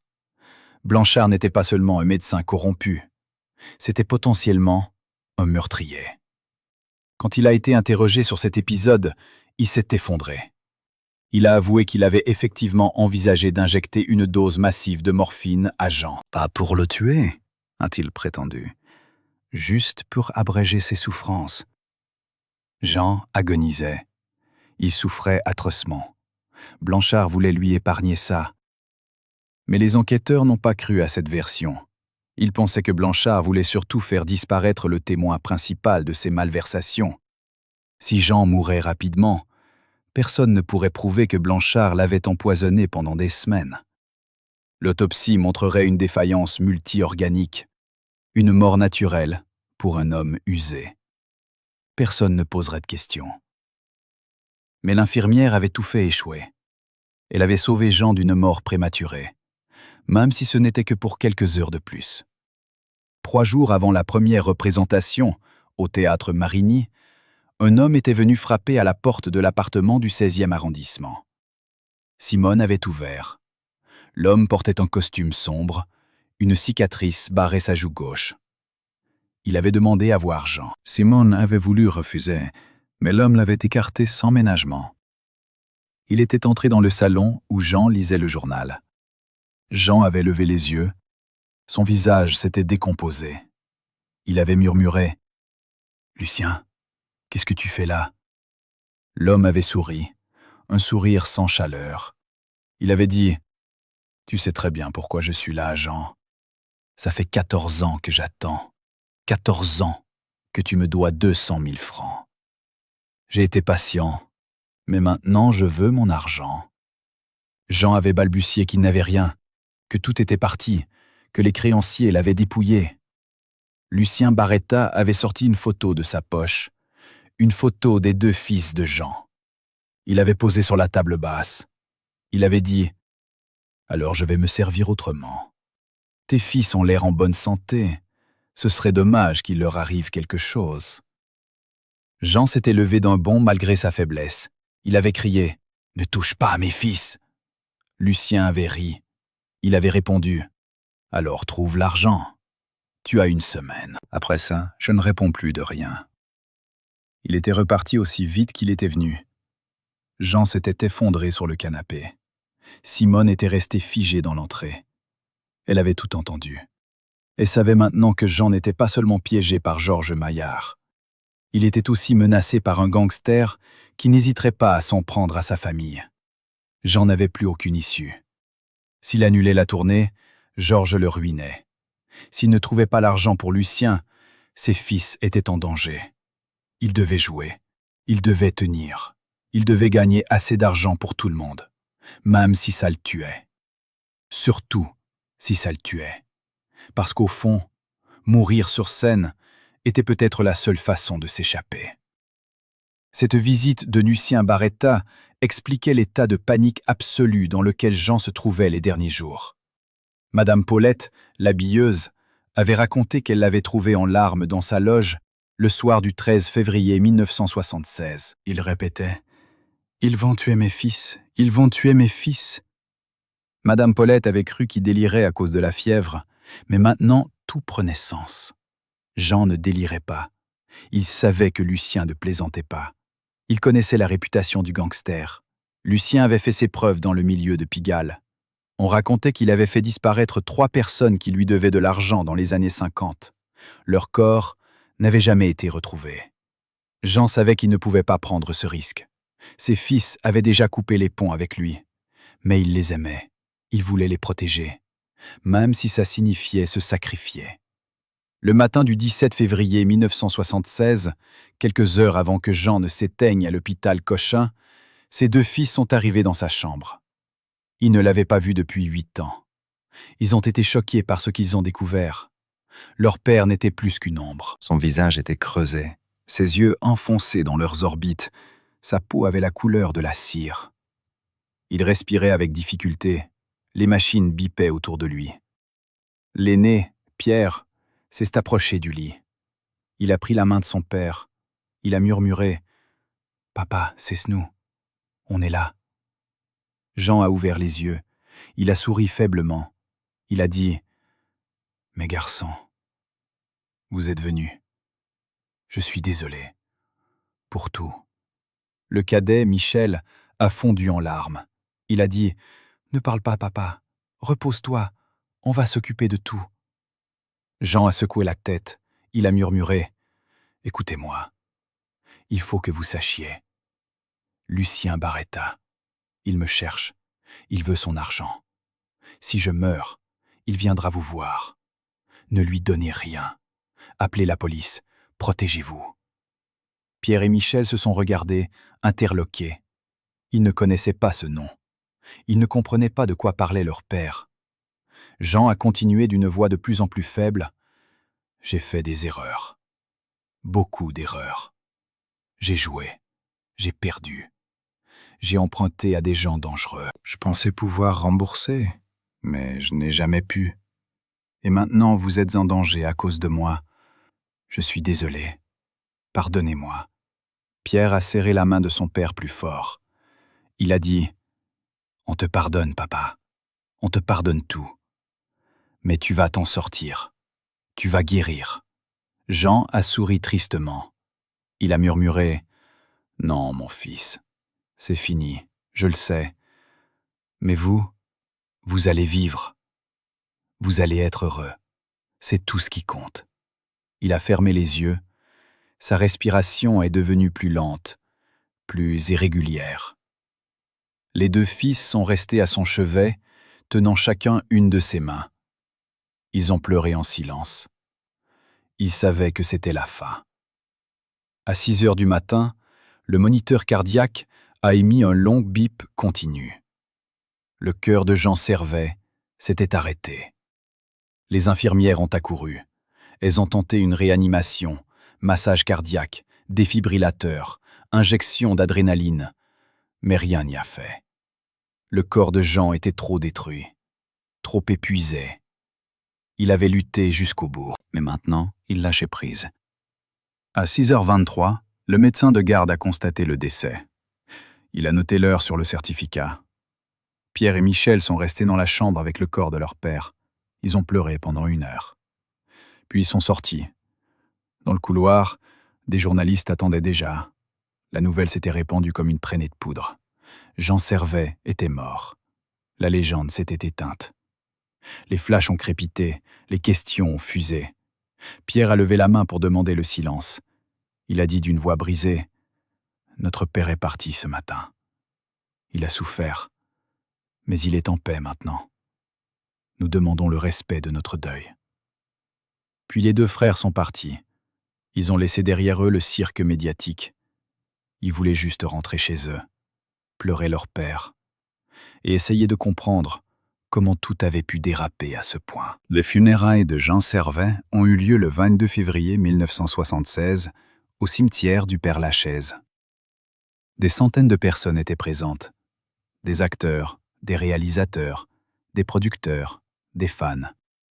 Tout le monde voulait rendre un dernier hommage au monstre sacré.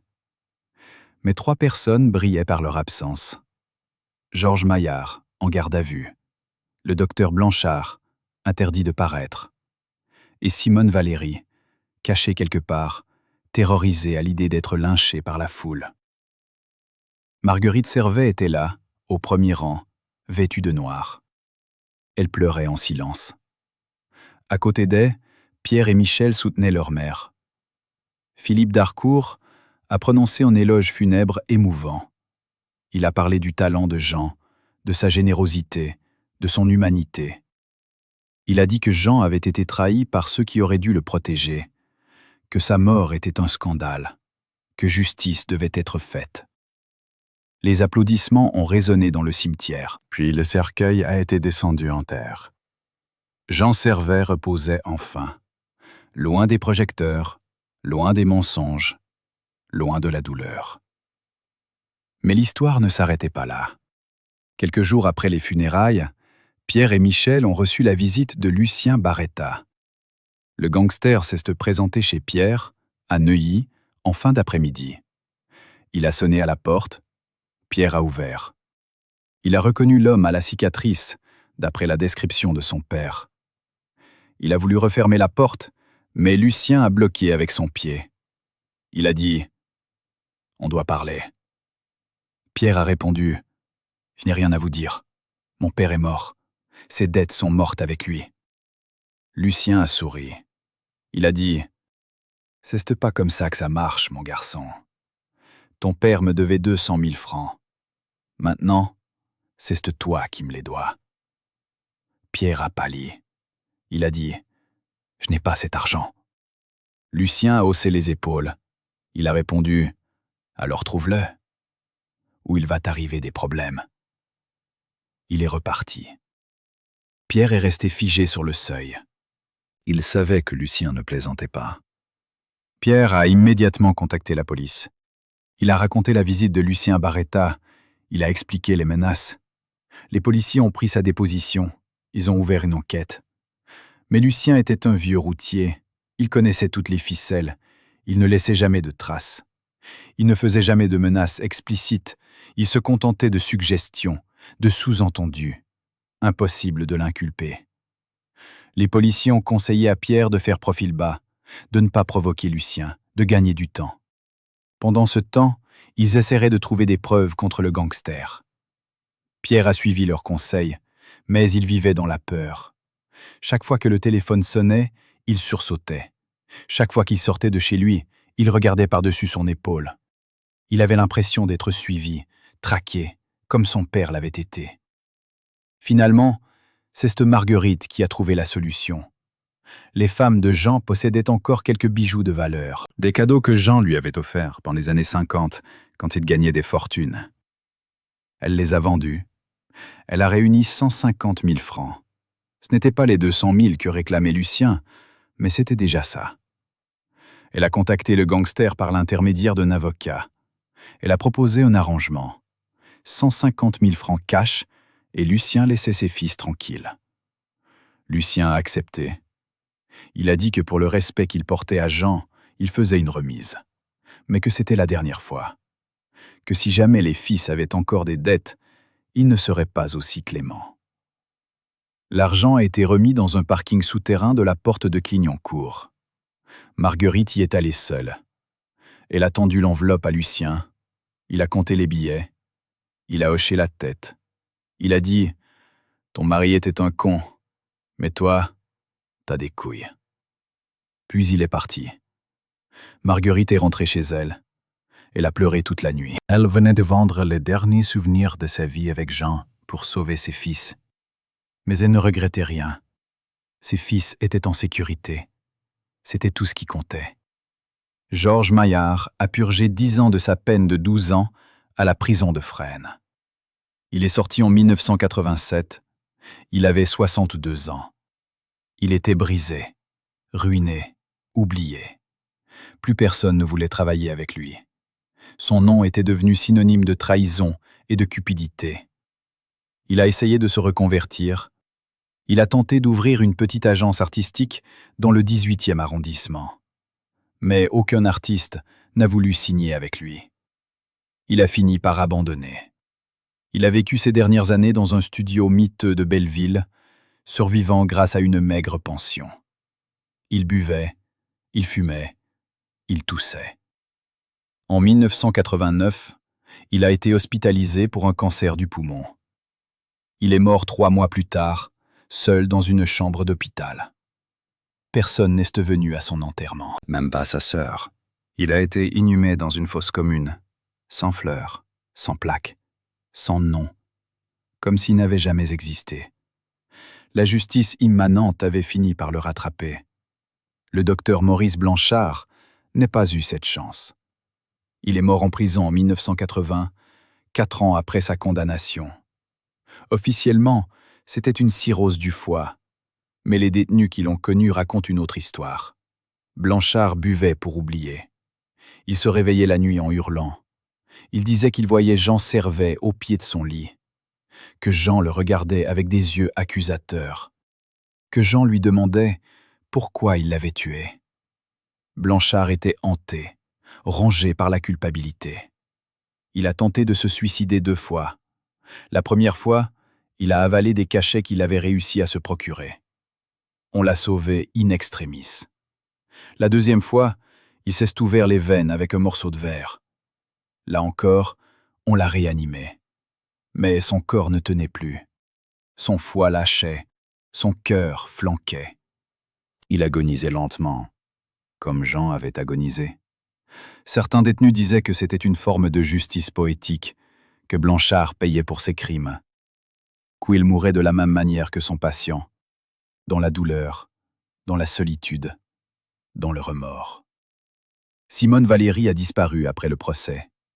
Pendant des années, personne n'a su ce qu'elle était devenue. Puis, en 1995, un journaliste espagnol a publié un article dans El País. Il affirmait avoir retrouvé Simone dans un petit village de la Costa Brava. Elle vivait sous le nom de Maria Fernandez. Elle travaillait comme femme de ménage dans un hôtel. Elle avait vieilli. Ses cheveux étaient gris. Son visage était marqué. Elle ne parlait à personne. Elle vivait seule dans un appartement minuscule. Le journaliste avait réussi à l'approcher. Il lui avait demandé si elle était bien Simone Valéry. Elle avait nié. Elle avait dit qu'il se trompait, qu'il ne connaissait pas ce nom. Mais ses yeux l'avaient trahi. Le journaliste avait vu la peur, la honte, le remords. Il avait compris que c'était bien elle. Mais il n'avait pas insisté. Il avait publié son article sans révéler l'adresse exacte. Il avait dit que Simone avait assez payé, qu'elle vivait en enfer, que c'était une punition suffisante. En 2003, 27 ans après la mort de Jean Servet, un documentaire a été diffusé sur Arte. Il retraçait les 72 heures qui avaient détruit l'acteur. Il montrait des images d'archives, des interviews de témoins, des extraits du procès. Le documentaire a fait sensation. Une nouvelle génération a découvert l'histoire de Jean. Les jeunes spectateurs ont été choqués. Ils ne comprenaient pas comment une telle horreur avait pu se produire. Comment des gens avaient pu laisser mourir un homme pour de l'argent. Les réseaux sociaux se sont enflammés. Des pétitions ont circulé pour réhabiliter la mémoire de Jean, pour que son nom soit inscrit sur une plaque au théâtre Marigny, pour qu'on se souvienne de lui non pas comme d'un homme faible, mais comme d'une victime. La mairie de Paris a fini par accepter. En 2005, une plaque a été dévoilée à l'entrée du théâtre. Elle disait « Ici, en février 1976, Jean Servet a donné ses dernières représentations. Acteur de légende, il a été trahi par ceux qui auraient dû le protéger. que son souvenir nous rappelle que la dignité humaine doit toujours primer sur l'argent. Aujourd'hui, presque 50 ans après sa disparition, le nom de Jean Servais reste gravé dans l'histoire du cinéma français. Ses films sont toujours diffusés. Sa prestation d'Henri Fifi chez les hommes est étudiée dans les écoles de cinéma du monde entier. Mais peu de gens connaissent la vérité sur ses derniers jours. Peu de gens savent qu'il est mort trahi, ruiné, abandonné. Que ceux qui prétendaient l'aimer l'ont laissé mourir pour de l'argent. Cette histoire devrait servir de leçon. Elle devrait rappeler que derrière les paillettes et les sourires se cachent souvent des drames terribles, que la gloire ne protège de rien, que la solitude peut frapper même les plus grands, et que la cupidité humaine n'est pas de limite. Jean Servais méritait mieux que cette fin sordide. Il méritait de vieillir entouré d'amour et de respect. Il méritait de voir ses petits-enfants grandir. Il méritait de profiter de ses dernières années en paix. Au lieu de ça, il a été dépouillé, manipulé, détruit. Il a été transformé en marchandise, en produit à rentabiliser, en citron à presser jusqu'à la dernière goutte. Et quand il n'est plus rien eu à donner, on l'a jeté. Comme un déchet, comme un objet usé, sans dignité, sans humanité. C'est ça la vraie tragédie de Jean Servais. Pas sa mort, mais la manière dont il a été traité pendant ces derniers jours. Comme s'il n'était plus un être humain, juste une source de profit. Mais une question demeure, une question qui hante encore ceux qui ont connu cette affaire. Aurait-on pu sauver Jean Servais? Si quelqu'un avait parlé plus tôt, si quelqu'un avait eu le courage de dénoncer Georges Maillard, si quelqu'un avait appelé la police, si quelqu'un avait prévenu la presse, aurait-on pu éviter cette tragédie?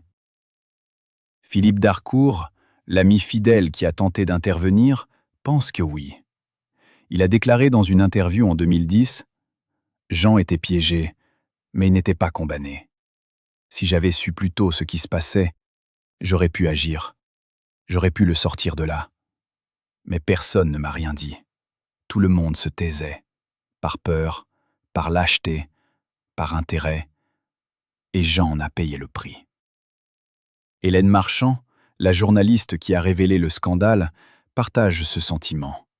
Elle a écrit dans ses mémoires « J'aurais dû publier mon article plus tôt. J'aurais dû forcer mon rédacteur en chef. J'aurais dû prendre le risque. Peut-être que Jean serait encore en vie. Peut-être qu'il aurait pu se reconstruire. Mais j'ai attendu. Et j'ai attendu trop longtemps. Ces regrets sont compréhensibles, mais ils sont aussi injustes. Philippe et Hélène ont fait ce qu'ils ont pu. Ils ont agi dès qu'ils ont compris. Le vrai problème, c'était le système. Un système qui permettait à des hommes comme Georges Maillard d'exploiter des artistes vulnérables. Un système qui fermait les yeux sur les abus. Un système où l'art primait sur tout le reste. Ce système existe toujours, sous d'autres formes, avec d'autres noms. Mais la mécanique reste la même. Des artistes naïfs qui signent des contrats qu'ils ne comprennent pas. Des agents sans scrupules qui les dépouillent. Des médecins corrompus qui les droguent pour qu'ils continuent à travailler. Et au bout du compte, des vies brisées, des carrières détruites, des morts évitables. Jean Servais n'est pas le premier. Il ne sera pas le dernier. Tant que le système ne changera pas, d'autres Jean Servais mourront dans l'indifférence générale. Alors, que retenir de cette histoire? Que nous apprend-elle sur nous-mêmes, sur notre société, sur notre rapport à la célébrité? Peut-être que la leçon la plus importante, c'est que les stars ne sont pas des dieux. Ce sont des êtres humains, fragiles, vulnérables, qui ont besoin de protection, qui ont besoin d'amour, qui ont besoin qu'on les traite avec dignité. Mais trop souvent, on les traite comme des objets. On les adore quand ils brillent, on les jette quand ils s'éteignent. On les exploite jusqu'à ce qu'il n'ait plus rien à donner. Et ensuite, on les oublie. Jean Servais a été oublié pendant des années. Ce n'est que grâce au travail de journalistes comme Hélène Marchand et de réalisateurs de documentaires que son histoire a été exhumée, que la vérité a été révélée. que justice a été rendue, au moins symboliquement. Amis, quelle est votre opinion sur Jean Servais? Était-il une victime du système et de son entourage, ou portait-il une part de responsabilité dans son propre destin? Pensez-vous que ses erreurs passaient, les dettes de jeu, les mauvais choix, les fréquentations dangereuses, justifiaient la manière dont il a été traité? Ou estimez-vous qu'aucun être humain ne mérite de mourir ainsi, trahi et dépouillé par ceux qui prétendaient l'aimer? Écrivez votre avis dans les commentaires. Nous voulons vraiment savoir ce que vous en pensez. Se souvient-on encore de Jean Servais dans votre ville? Vos parents ou grands-parents ont-ils vu ces films? Ont-ils été marqués par son talent? Partagez vos souvenirs avec nous. Mettez un pouce bleu si cette histoire vous a touché, si vous pensez qu'elle mérite d'être connue, si vous voulez que la mémoire de Jean Servais soit préservée. Et abonnez-vous à la chaîne pour découvrir d'autres histoires vraies, d'autres destins brisés, d'autres vérités cachées derrière les sourires des stars. Parce que derrière chaque légende se cache souvent une tragédie.